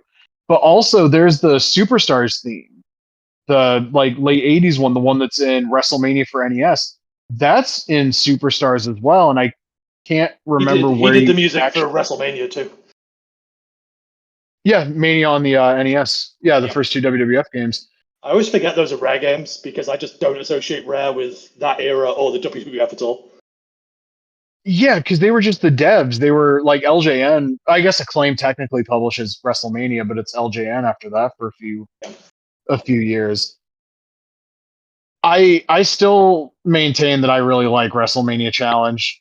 It also being the first game I ever played that had Ultimate Warrior in it, and Big Boss Man, and Brutus Beefcake, and Rick Rude probably plays into that too. What a roster that game has, man. It's got fucking everybody but Ted DiBiase and Jake Roberts. It is weird to think who they chose for certain games in that era, because you can look at like WrestleFest 2 and it's got some notable omissions. And I don't know how they decided like who was going to be the 8 that go into each game. Because it did seem like around that time, a lot of it was just 8 of whoever they thought were going to be the biggest stars at the time. Like, how did Beefcake ended? No disrespect to Brutus the Barber Beefcake, but like, he wasn't like main eventing at the time. I'm trying to think who would have gone in over him, I guess, in 90. Perfect. I think Beefer makes sense if you look at it as this game was being developed in like 89 and early 90 and was supposed to be out in 90. Because that's at that point you're not that far removed from him being Hulk's little buddy. Yeah. But well, like, yeah. When's WrestleMania 9? Because we get that again soon as well. Yeah, 93, so that would have been 2 years-ish after Challenge came out. But like, yeah, like short-haired Rick Rude is in too, which feels really weird because like that's Mr. Perfect's. Yeah, like Mr. Perfect's a big deal around this time, but also like Duggan's in, but it's like black trunks, white boots Duggan. Yeah. And we've seen the screenshots now where the game was originally called WWF Survivor Series with the original like Stone logo. And then the picture wasn't Warrior; it was Elizabeth, Hulk, and Savage from the SummerSlam '88 poster, Yeah, I'm which trying to is think who so worked the weird. '89 Survivor Series, and does that influence who ends up being You know Kane? what? Yeah, because all of those guys are on. Like Rude has the long hair on that show, but Hulk's a team captain, Warrior's a team captain, Andre's a team captain, Boss Man's a team captain, Beefcake's on the team opposite Boss Man's team, Duggan's on the team opposite Savage, who was a team captain.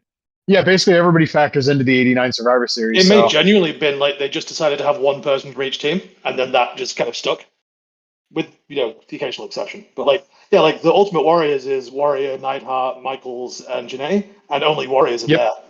Same with the Heenan family, only guy is Andre. I completely yep. forgot And Arn then was in the Heenan family for that show. I have no memory of that. Tully gets replaced by Heenan on the pay-per-view, Yeah. which is funny because I had Tully sign my program for that show, and like he's not on that show, and he did not mention like they fired me right before this. So I imagine a lot of those dates blend into one. So Oh there's yeah, a good chance especially he when you believed he were was. when you were living as fast as Tully Blanchard was.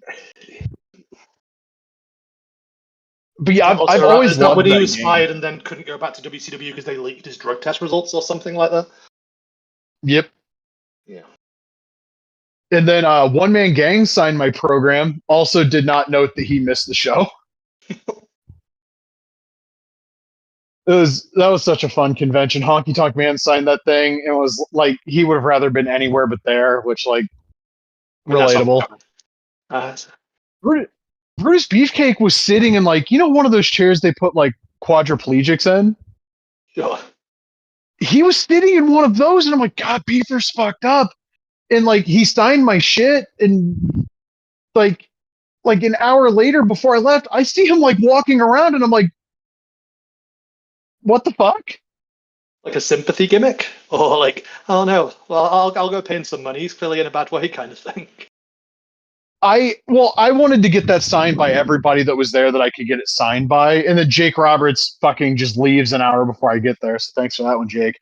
But I go over, it's Beefcake and Valentine, and I pay the $40 because it was 20 per autograph. And I love this.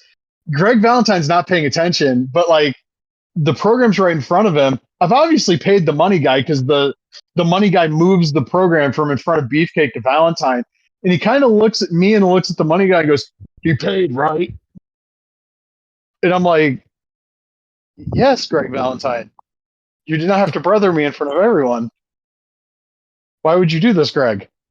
And I met Demolition that day. That was really cool.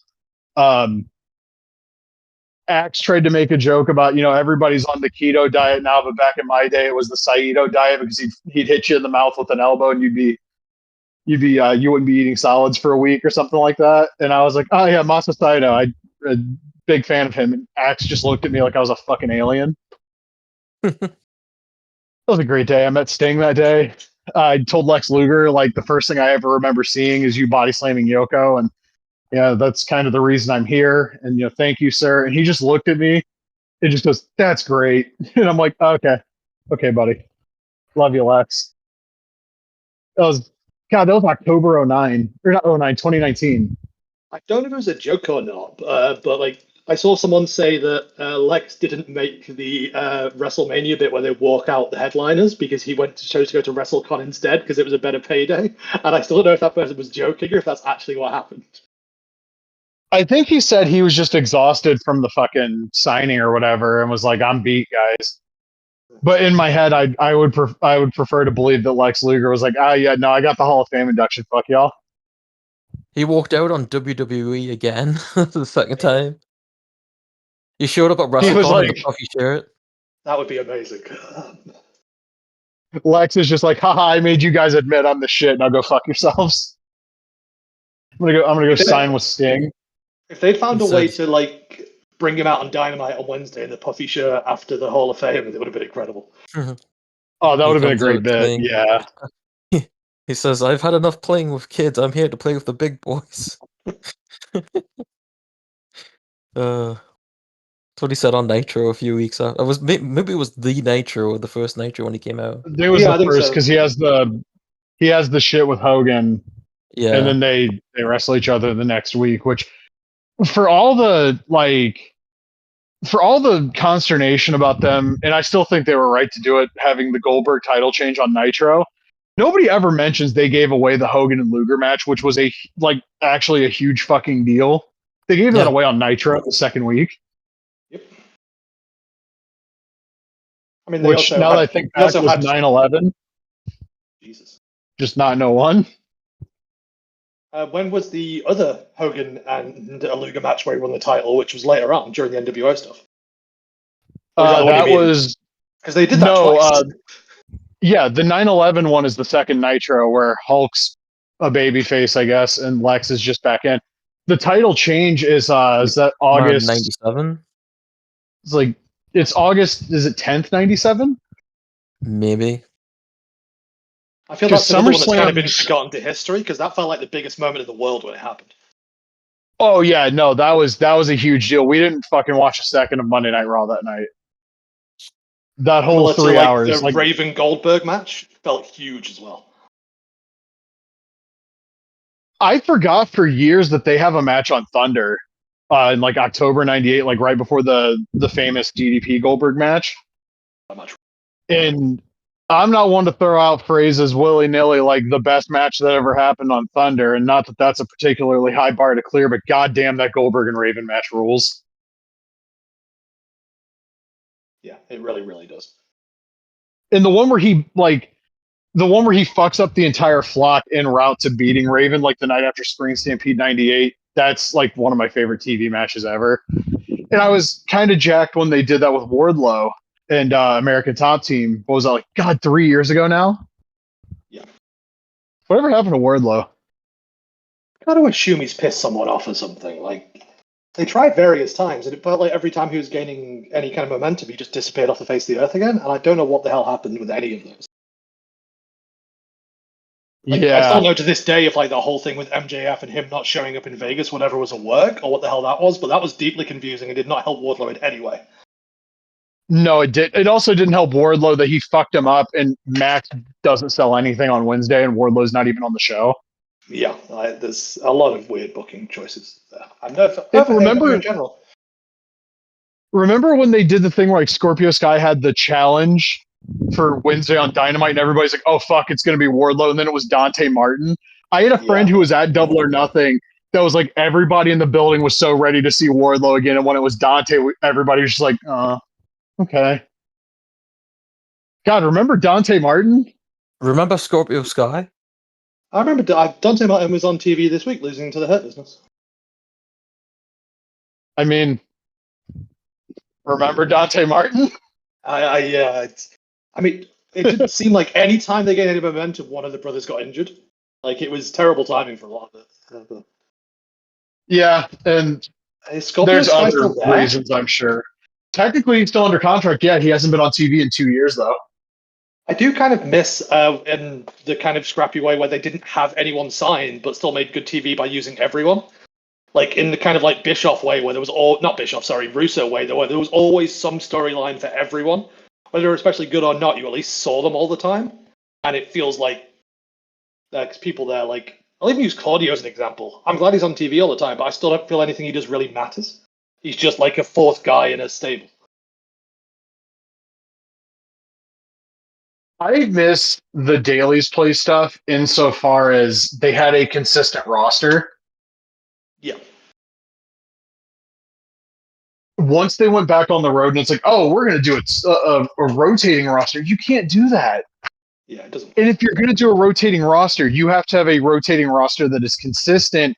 And then once you've like finished up what you had for those guys, then you rotate the people in. You don't have somebody on TV and then they're back 6 weeks later and you act like you just saw them.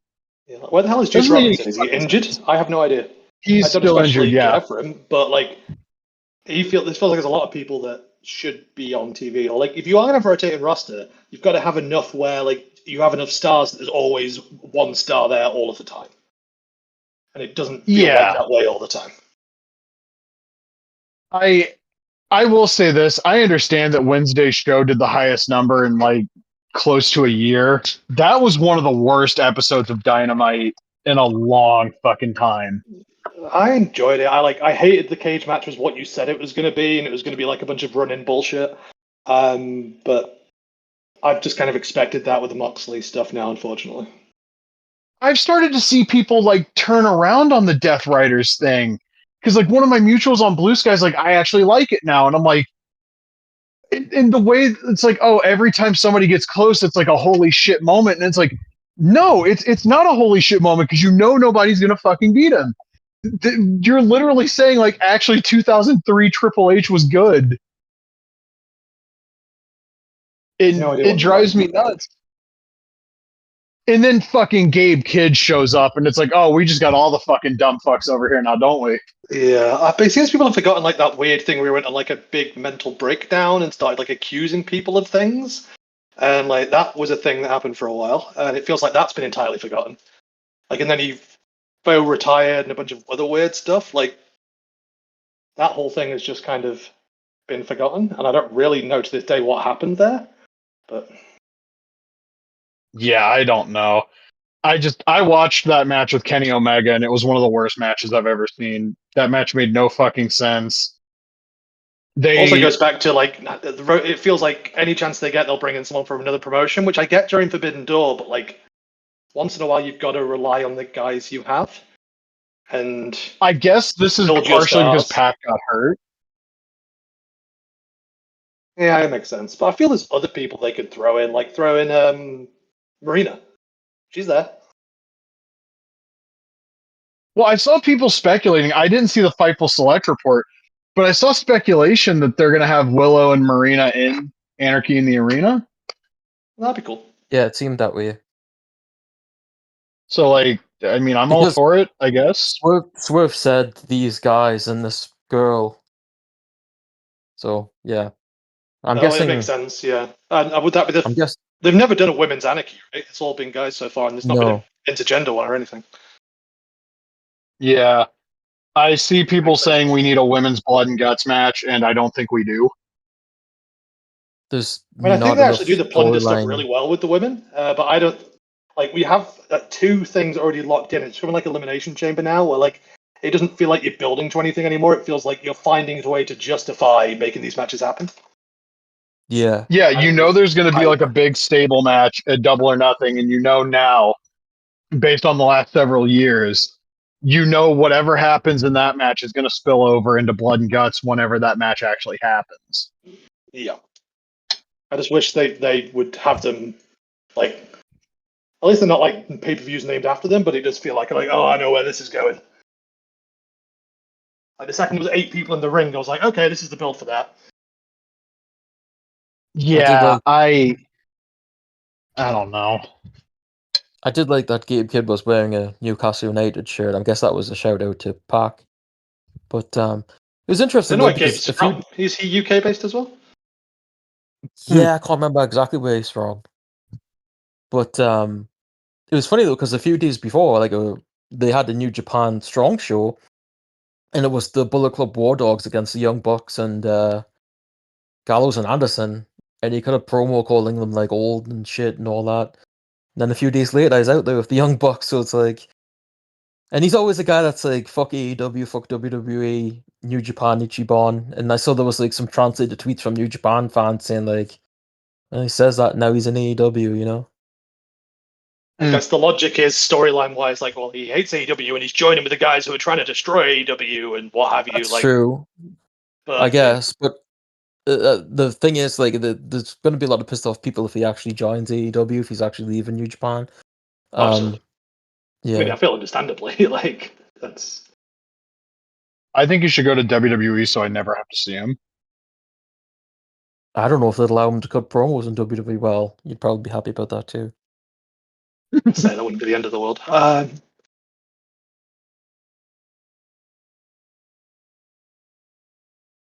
Like people always say that about like MGF as well, and it's like I'm sure if he ever ends up there, they'll find a way to let him do whatever nonsense he wants to do. Probably. Or they'll just put him in NXT, which would be very funny. But, Yeah. he Well, I'm doesn't sure seem his like buddy he'd be a Phil would mark want for to it work with in the him. way- So Yeah. Like people like Ricky Starks and like to an extent Stephanie Vaquer like made it very clear that they didn't care about the money. They just wanted to go to WWE. And it's like not incredibly far away from Matt Cardona. Like you've just lost all any A, respect they had for you, or B, like any leverage you had. Like of course they're gonna lowball you now and send you down to the NXT because why wouldn't they? They're just Yeah. trying to keep you away from AEW, not because they have any plans. As I think Penta and Phoenix were smart enough to just be like, not say a goddamn word and just see what happened. well, My Phoenix favorite. said a lot of stuff. Did you see Yeah, when that he he was like lost he was to doing like a being kept in like jail or whatever stuff. Like it wasn't like it sounded like he was badly wanting to leave to go to WWE. He was just kind of like saying he wanted to leave. And but I think when you do like, oh, this is my childhood dream and stuff before you sign, it's never going to go well for you. very dramatic? I mean, you weren't locked up in jail, dude. But He was I in thought it was Contamino Bay, I believe. yeah. I thought it was so ridiculous that I think that's a good bit. I mean, I think it's a good joke. Just like I like people calling it Paul Catraz, which I also think is a good bit. Yeah. I'm a sucker for a pun. it was sort of ridiculous to me that you had him in a qualifying match for Money in the Bank and you have him lose to Solo Sikoa. Like, if you're gonna put Solo Sikoa in, don't put someone like Rey Fenix against him. Don't even put Rey Fenix in the qualifying match because why bother even teasing that? You know, it's so stupid. Like, if there's one person somebody would want in a ladder match, it's someone like Rey Fenix. So Yeah, that makes no sense to me. Like, you know, you can have him no, lose the ladder match, but A, you don't put Sakura in there to begin with. Like, you want the guy who can do the fun flippy stuff, which yeah, and is all really any of us want. it feels And like one the of those idea of, WWE situations where they're just like, "Oh, you thought this was going to happen? Guess not. Haha, we fooled you." yeah, I don't get it. Someone Like, what's said Sakura going to like do they in just there? want to be working the AAA show, the Worlds Collide or whatever the fuck. Mm. The same day, right? Like, how far apart are they from each other? Then why put him in the Not that qualifying far. match? Then? Same city. I was going to If say, you like, just if you just want him working AAA, then don't even put him in the qualifying match. But you gotta fucking have him lose so that the people that were like, oh man, I'm excited to see Phoenix, they know that he's not as good as Solo Sikoa, bro. It's The cinema, dude, Triple H Booker of the Year. yeah, Solo Sikoa wasn't even on WrestleMania. Well, I don't get it. it does feel like they've given up on that guy. Like, it seems like they're smart with it, and now, yeah, he's about to win Money in the Bank, bro. he can be a star like Damian Sandow. He's gonna give it up for the thing that Roman wears. What's it called? The lay thing, but not Hawaiian. Yeah, he's gonna give up The the Hula title. follow. The contract for that. That should be the story because I don't want him anywhere. Actually, I don't care if he wins a title. I don't give a shit about WWE, so whatever. The booking is so simple and one note that I don't fucking care. I just think the product's not fun. It's not fun to No. watch at all. No. And I saw the shit where like Punk's no longer in the Saudi ad, but like, buddy, Doesn't mean he's you not posted working. that fucking yeah. And he posted that shitty little quote in his Instagram story about like Like, he's critics a are the fool. ones who watch a battle from a high place and then they come down and shoot the survivors. Yeah, the whole thing was He's such just a felt like fucking very lame little 15-year-old. douchebag. Feel like 15-year-old me going through a breakup at AIM. Like it's like, come on, what are you doing, man? Yeah, I mean, he just seems like a character now, you know? Like, whatever real person was there, it just feels like it's gone, and he's just playing CM Punk.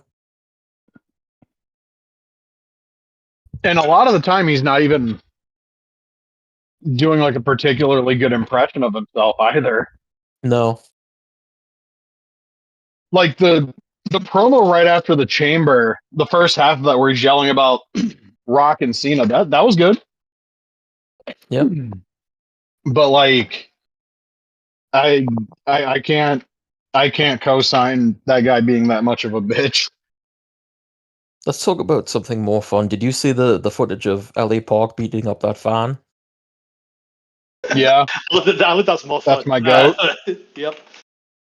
Yeah, I thought so. Originally, when I read it, I thought it was the old clip of him punching that guy that was trying to get his mask like I years was going to ago. say, like, this isn't the first time that that's happened. So No, so what happened is, and I saw some other footage from it. And it seemed like this guy was like really egging him on to how getting like a give like chop him, and the Parker was just like whatever. Or LA Park was just like whatever, and he's fighting Dr. Wagner, and the guy again is just like chop me. So he chops him. The guy takes it, and then chops Park back, which was a bad idea. And then he just punches him in the face, punches him again, and then he picks up a chair and whacks him with the chair. It was so funny. I love him so much. It reminded me of when I went to the crash, and he was thrown into the barricade in front of me, and he didn't turn all the way around, but he like grabbed the barricade. He goes, "Roar!" And I was like, "Oh shit! Thank you for not killing me, sir." You know, my life could have flashed before my eyes there. He rules. He does, and he's fat too, and that makes him rule even more. He's just a fat old absolutely. man dressed as a skeleton. You know, I that's what remember life, the that's what life's all about. I remember during the 2018 LA Park Wrestler of the Year agenda. You know, like those ads where it's like grow your penis 8 sizes in 3 weeks, find out how, click here. I've Somebody heard of as a him shit before. post posted. I want to say I'm not surprised, but I don't feel like being mean. You're my friend. I'm not going to be mean to you. Um, Someone took a picture of like La Parka too, because that was the whole bit, and said this fat skeleton son of a bitch is fucking wrestler of the year, and basically you are fucking stupid. How? Click here to find out, or some shit like that. And that was used so fucking much on Twitter when like the voices of wrestling types be like, oh, people are just ironically claiming that LA Park is wrestler of the year, and I remember a bunch of us hit their fucking Twitter with that as a reply. Nice. I mean, I You don't ever like. just do the Have people little not seen these Laparca dance? matches? Like, Laparka's been consistently amazing for. Like, I'd say old man version of him is the best version of him that ever has been. Like, he rules. Yeah, he's proof positive that if you want to be a good wrestler, all you got to do is be fat. And angry, yeah. Like, I do not think I would take the spear from LA Park, but it is very fun watching him do that to other people. I mean, that's fair. How's his dancing skills these days, though? I mean, it popped me like 15 years ago at Triple Mania when he got up on the table and started doing the little deal. And then when he turned around, Messias jumped off the top rope and speared him. That was cool. I haven't seen the God new bless Lucha Libre. Laparca, other than Triple Mania when was it like Jeff Jarrett opened up a casket and Laparca was inside? Like, Yeah, that was after fucked up. how he died, and then doing that and coming back to Thriller just feels wildly inappropriate. Like, it's. I get it, but good lord. I want to get an LA Park costume and go trick or treating this year. I would also need a steel chair. Yeah, just beat people over the head, trick or treat. I have Like knock on the Laparka. door. That's my go-to Halloween costume because my wife made me one like 15 years ago of Laparka. Oh, They're going to put the nice. official match. So it's I would pretty just thrilling. knock on the door and they're like, "Oh, what are you, little guy?" Boom, chair shot. All your candy is mine now. It's also really hard to Conversely, do. I should tell you now, trick or treating in that thing is a fucking nightmare. Like in full you know, like attire and a mask is. yeah, I was gonna say I'm starting to rethink it now. Maybe I could just paint my face and be like the giant Vampiro? version of Espectrito. Be I don't like have Kitchen nearly enough brain damage to Liger be or something, Vampiro. You could just ask like, "Where's my fucking music?" every time you knock on someone's door. and then fart. Yeah, that's perfect for you. Something big's coming. That was a great bit. It is God bless crazy to me Vampiro. for how much like he's a fuck up. Like how good still that Penta match was, which wasn't that long ago. God, yeah, I say that, Lucha it's probably Underground, about it's 10 years crazy. ago. Yeah, it's crazy. That's just like a decade old now. Remember when people got real mad when like you'd have even the most mild criticism of Lucha Underground? Mm. Thanks. Much like That AEW, there costume was is genuine tremendous, by the way. criticism too. Thank you. Like it did get way worse over time, much like AEW, but unfortunately, people weren't willing to hear it. I think that's one of the reasons it died, because you get to the point where people are not willing to take any criticism, whether it's accurate or not, and that never goes well. I think part of wrestling discourse now that sucks, and this goes with anything, it's that there's such an eagerness to dismiss the other side of the discussion as being like bad faith. Yeah. And a lot of it is. But like taking any criticism, like I've had it happen on Blue Sky a bunch. I say something not even like that critical of AEW, and I get people pissing their fucking. Remember, like, do you remember? Actually, you might remember this too, right? When I said that like Speedball and Kevin Knight had clearly been slotted, and fucking I had people in my mentions telling me like I was wrong. They clearly have been. They're in the fucking mid card fucking void with everybody else. Yeah. And my whole point was like, it's the Bucks versus two guys that are clearly fucking slotted as geeks. And guess what? They fucking lost that match too. Mm. They lose almost every time they're on fucking TV. I also think people have to realize that not everyone can be the main event star. Like, some of my favorite ever memories are guys like the Perfects or the Bretts before you went to the top. Like, I still loved them. It didn't matter to me if they were mid-card guys. Like, you need that to round out a roster. Not everyone can be, like, winning the title all the time. It just doesn't make any sense. Agreed.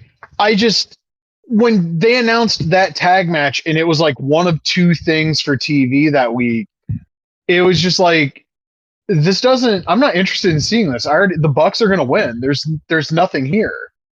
If it was like the Bucks are going to win, but I think this might still be like a really good competitive match, I knew what the fuck they were going to do.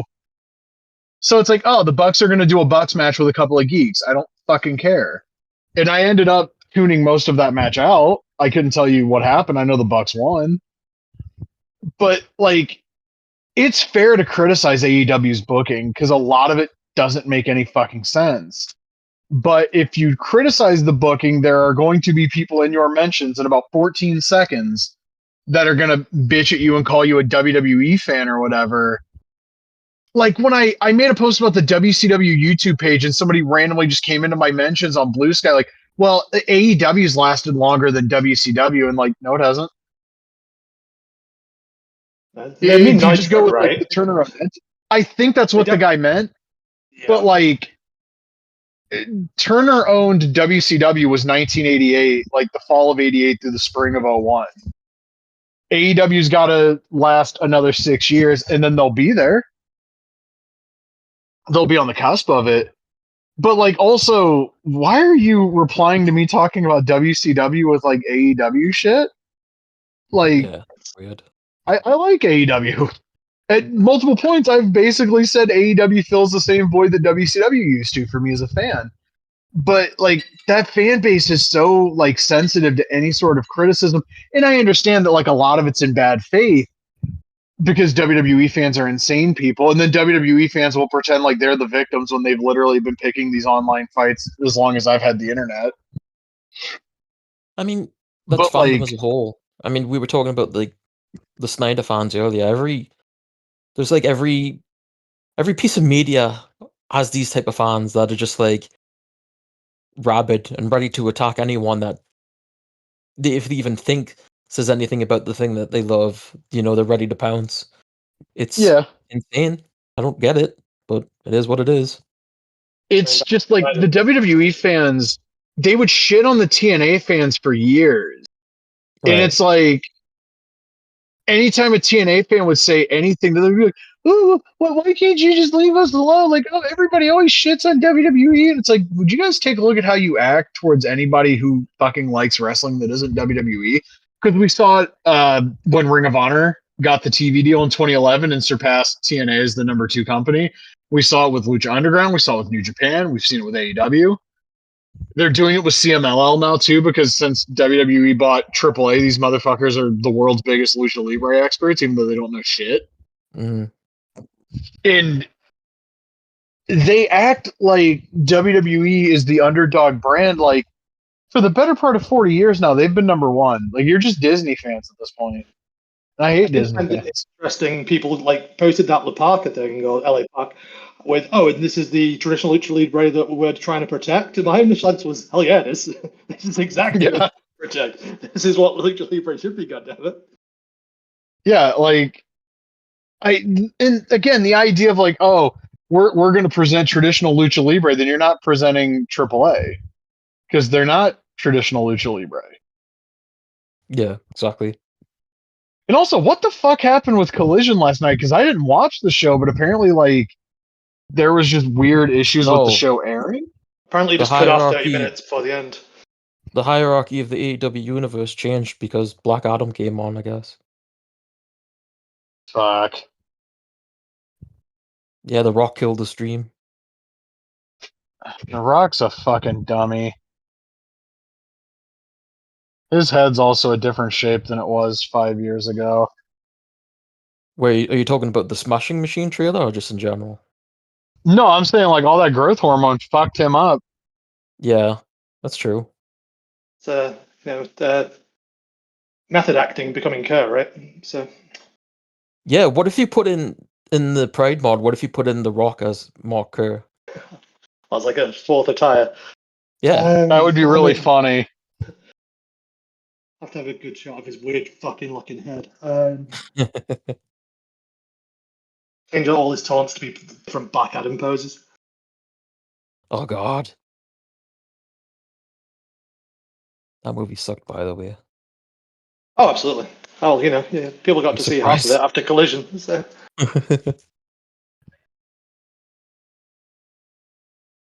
I just saw a thing. Apparently, the orange dipshit in the White House got mad at Walmart for raising prices and told them to eat the tariffs. Yeah, which is weird because I was told the other countries were going to build it like they were going to build the wall, and weird. He's also annoyed at Bruce Springsteen right now for some reason. It's been an interesting week. Oh, Springsteen did a concert where he was talking about I don't know what he said exactly, but it would be something that upsets Trump and his followers for sure. Oh. Did you see Galactus from Fantastic Fours? There's images going around. I saw the Lego. I've only seen like the big foot so far. Is there more clear images?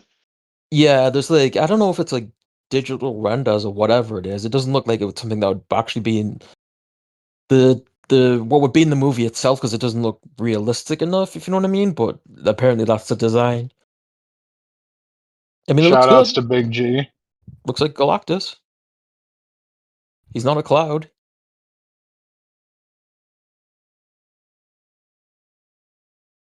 I just want to take the time to say, apropos of nothing, you know who fucking ruled was the Big Boss Man? I noticed I only got 2 likes on Blue Sky yesterday for saying if you don't like the Big Boss Man, then fuck you.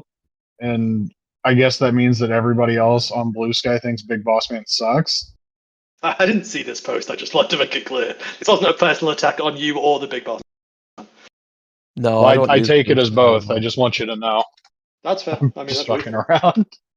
I don't use Blue Sky too much. It doesn't have the doesn't seem like a lot of people actually made the move over despite them doing really good numbers.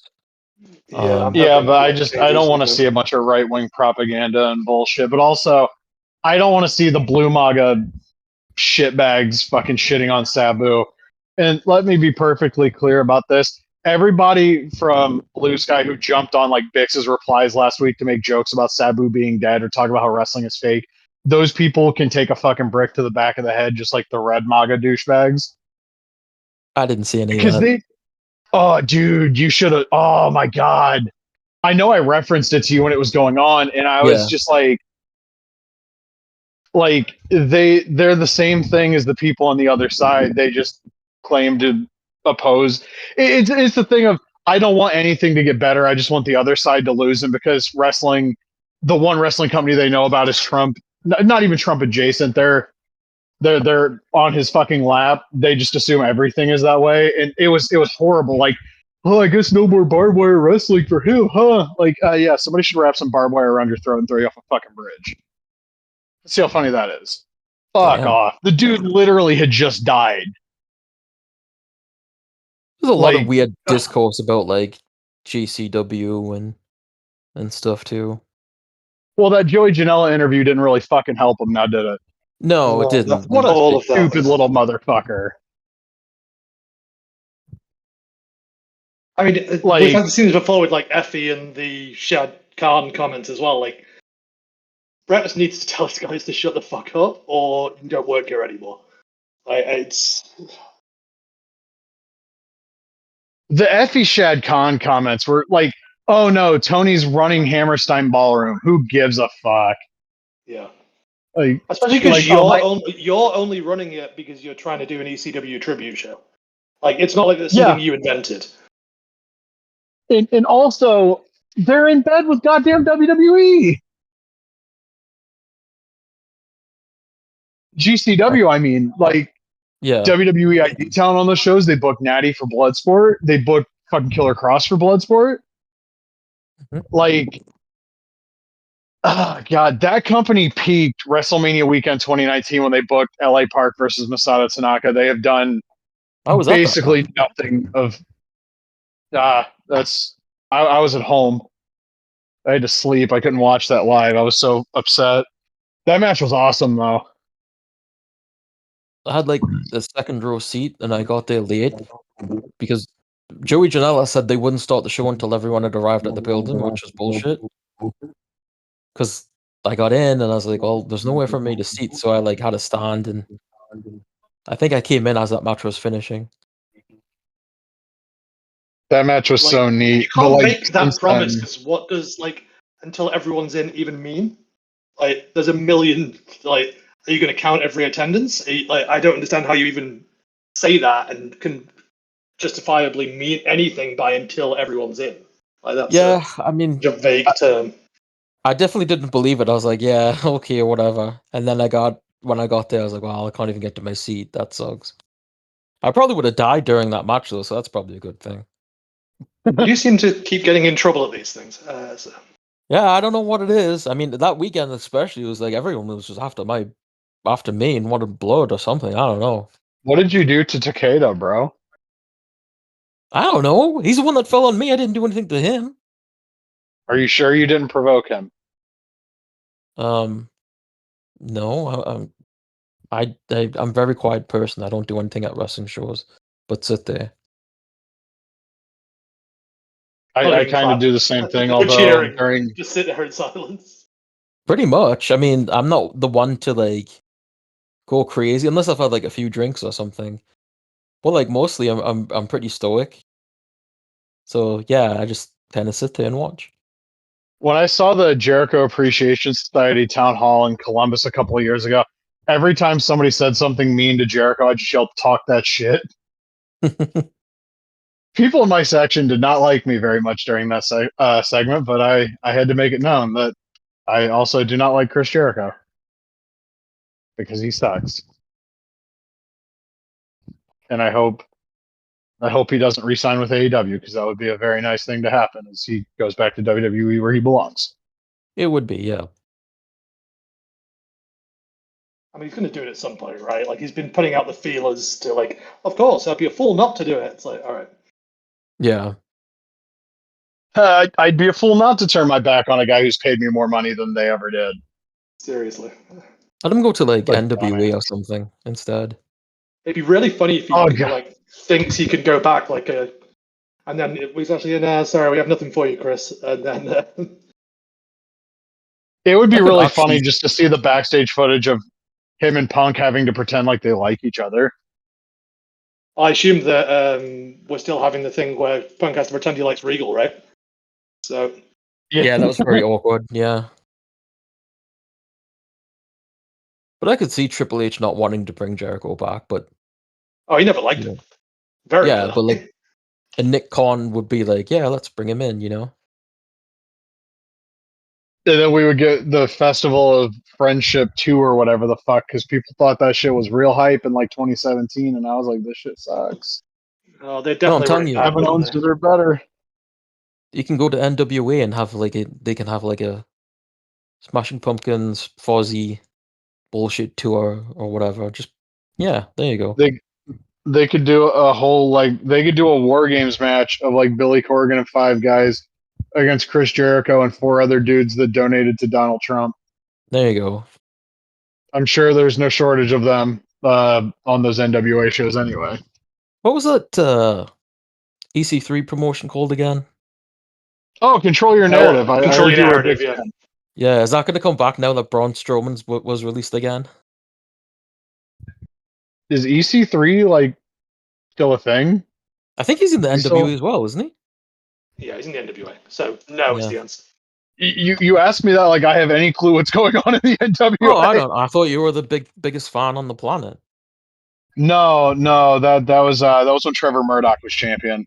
Once he lost the belt, I tuned out. I saw your burner account. Yeah, It's that just was there Mon- when Trevor Murdoch was the champion. I gave the password to my friend Chief. He runs it now. I thought it was just Mongo NWA, and I was like, wonder if it's the same person. No.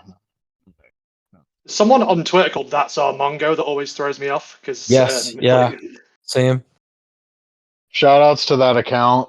They started posting the Mongo clips, and people thought it was ironic, and that was like the only other person I've ever encountered on the Twitter who's just like, no, I'm posting this stuff because Mongo fucking rules. So there's no irony here, dude. Is there? It Well, annoys it's that's kind of the thing, taken. though, It's like- taken him to pass to get his flowers, but yeah.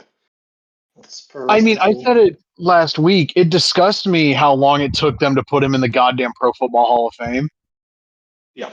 Like, what the fuck? And it's nice to see like grapplers and gimmicks are doing a figure of him, but like he's a guy I wanted a figure of during like that classic Superstars line in the mid 2000s. Yeah. And I waited for years for somebody from WWE to fucking give him a licensing deal. I don't know who he pissed off or whatever, but like, yeah, it's really sad. Like, so many dudes that are actually kind of cool, they don't get fucking.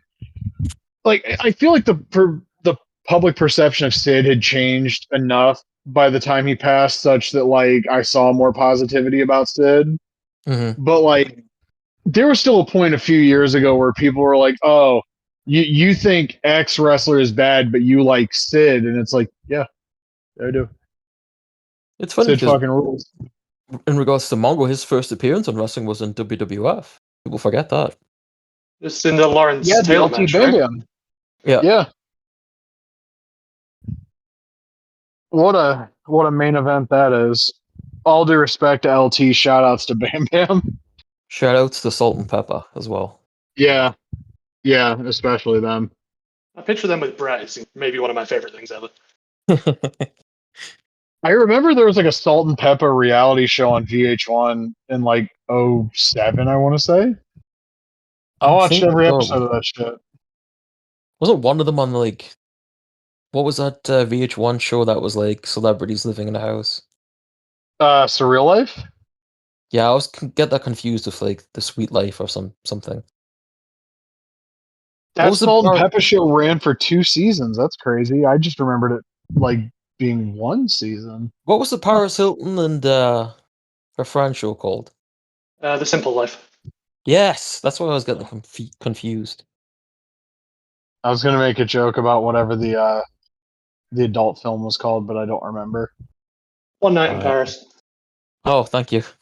Thank you. Also where the China name comes from. Like a lot of people did variations of it around that time.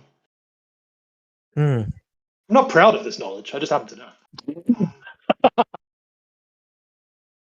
I was such a big like VH1 reality show junkie when I was a teenager. That's not White where I Rabbit thought that shows. was going when you said I was such a big fan and then seeing where you were going for that. I was like, oh, good.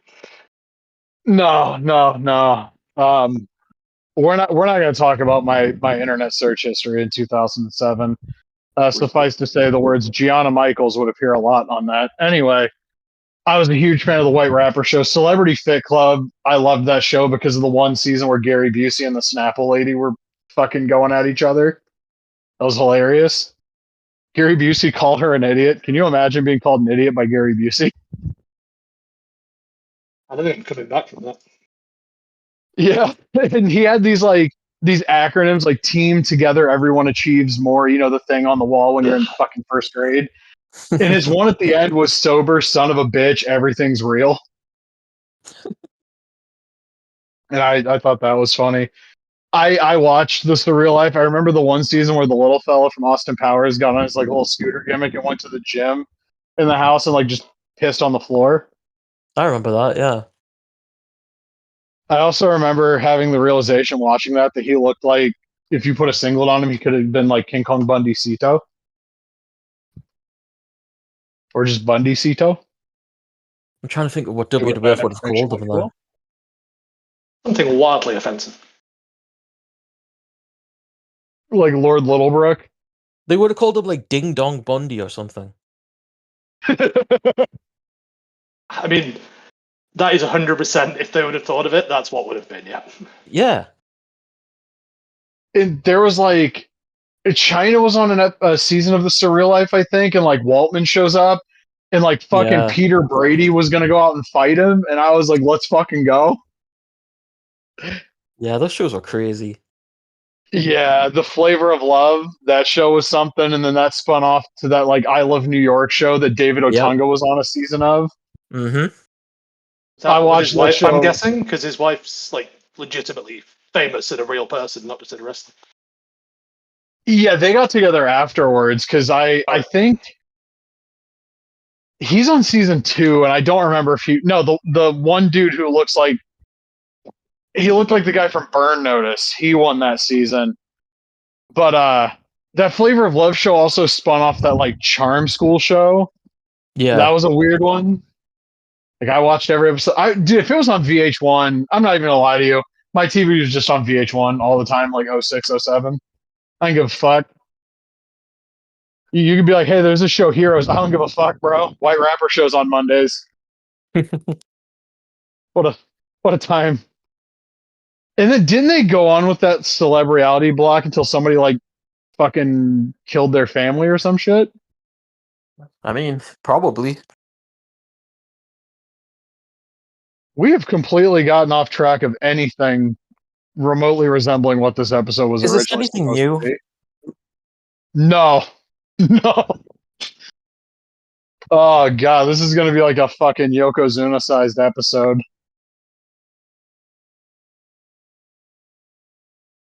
I'm not even sorry about this one. No, it is what it is. I mean, we got to talk some fun stuff in regards Yeah. to the Aki games and stuff. We don't have a guest for next week though. So we're gonna have to talk about like an actual video game. We could play Talk on Club. Yeah, I downloaded that on my Steam Deck and so I bought Stranglehold on GOG, right? Oh right, yeah. I ran the installer in gaming mode and the game came up, but now I don't know what fucking folder that game is in so that I can add it as a non-Steam game. So there's like 20 something gigs of my SSD that like I don't know what the fuck this shit is. Can you not like I don't know. I don't know how you would find No, because whenever you install anything, the folder's like a bunch of fucking random numbers. Right. And I'll speak Morse code, so I don't know. I just run a few I don't know quizzes, what's going on speak kayfabe, and no one will know what you're talking about. Gorilla Monsoon's license plate said kayfabe. On that note, Gorilla Monsoon's not in hell, though. Yeah. That's insane. That's one person you will never hear me say is in hell, the Gorilla Monsoon. Because I just he don't want was it to be old true because of Bobby Heenan's nice bit on Nitro. Like it can so. Bobby Heenan, he might be in hell because he was a bad guy, on TV a little bit. He was kind of mean to Gorilla. If you're mean to Gorilla, I automatically assume you're in hell. Reasonable. But I love Bobby Heenan. Bobby Heenan show, tremendous. Because that's what I would have done with that same opportunity. I miss those WWE Network playlists because they literally they clipped the Bobby Heenan show segment of all of those like primetime wrestlings and just put them in a playlist. And I remember being as sick as I've ever been in my life to that point, like the kind of sick that if I was that sick in the last 5 years, I would have been in a hospital on like a respirator. But because it was 2017, they were just like, yeah, just let this one rock, big guy. I literally sat at my computer. It was like right around the time Bobby Heenan died too. Like I just remember sitting there, just like I wasn't wheezing. That shit sounded like I was jackhammering like concrete. That's how like congested I was.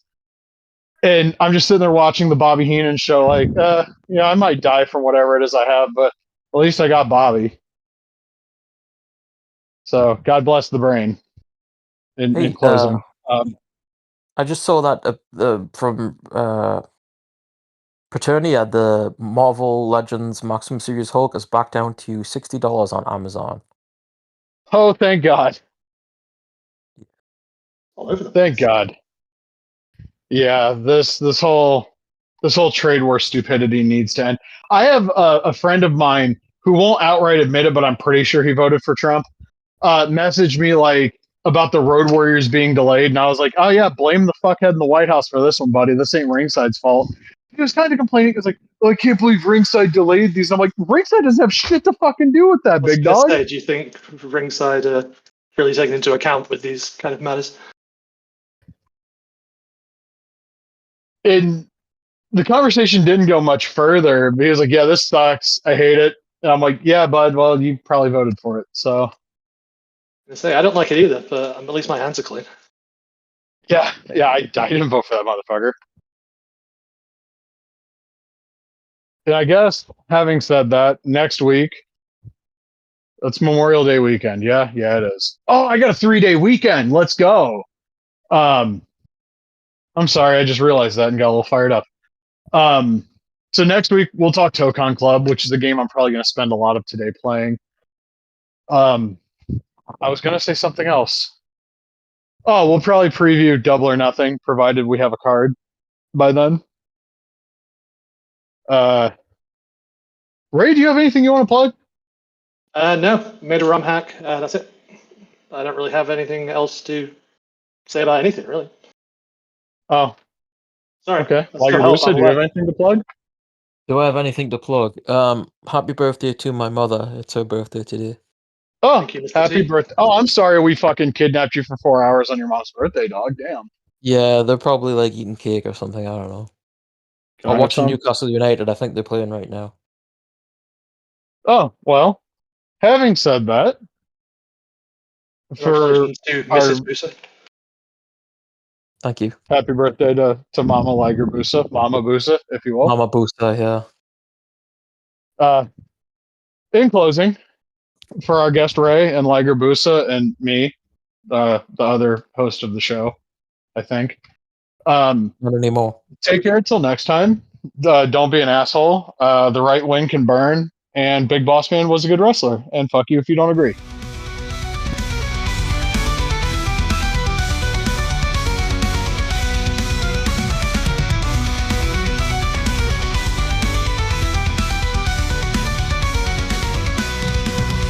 One.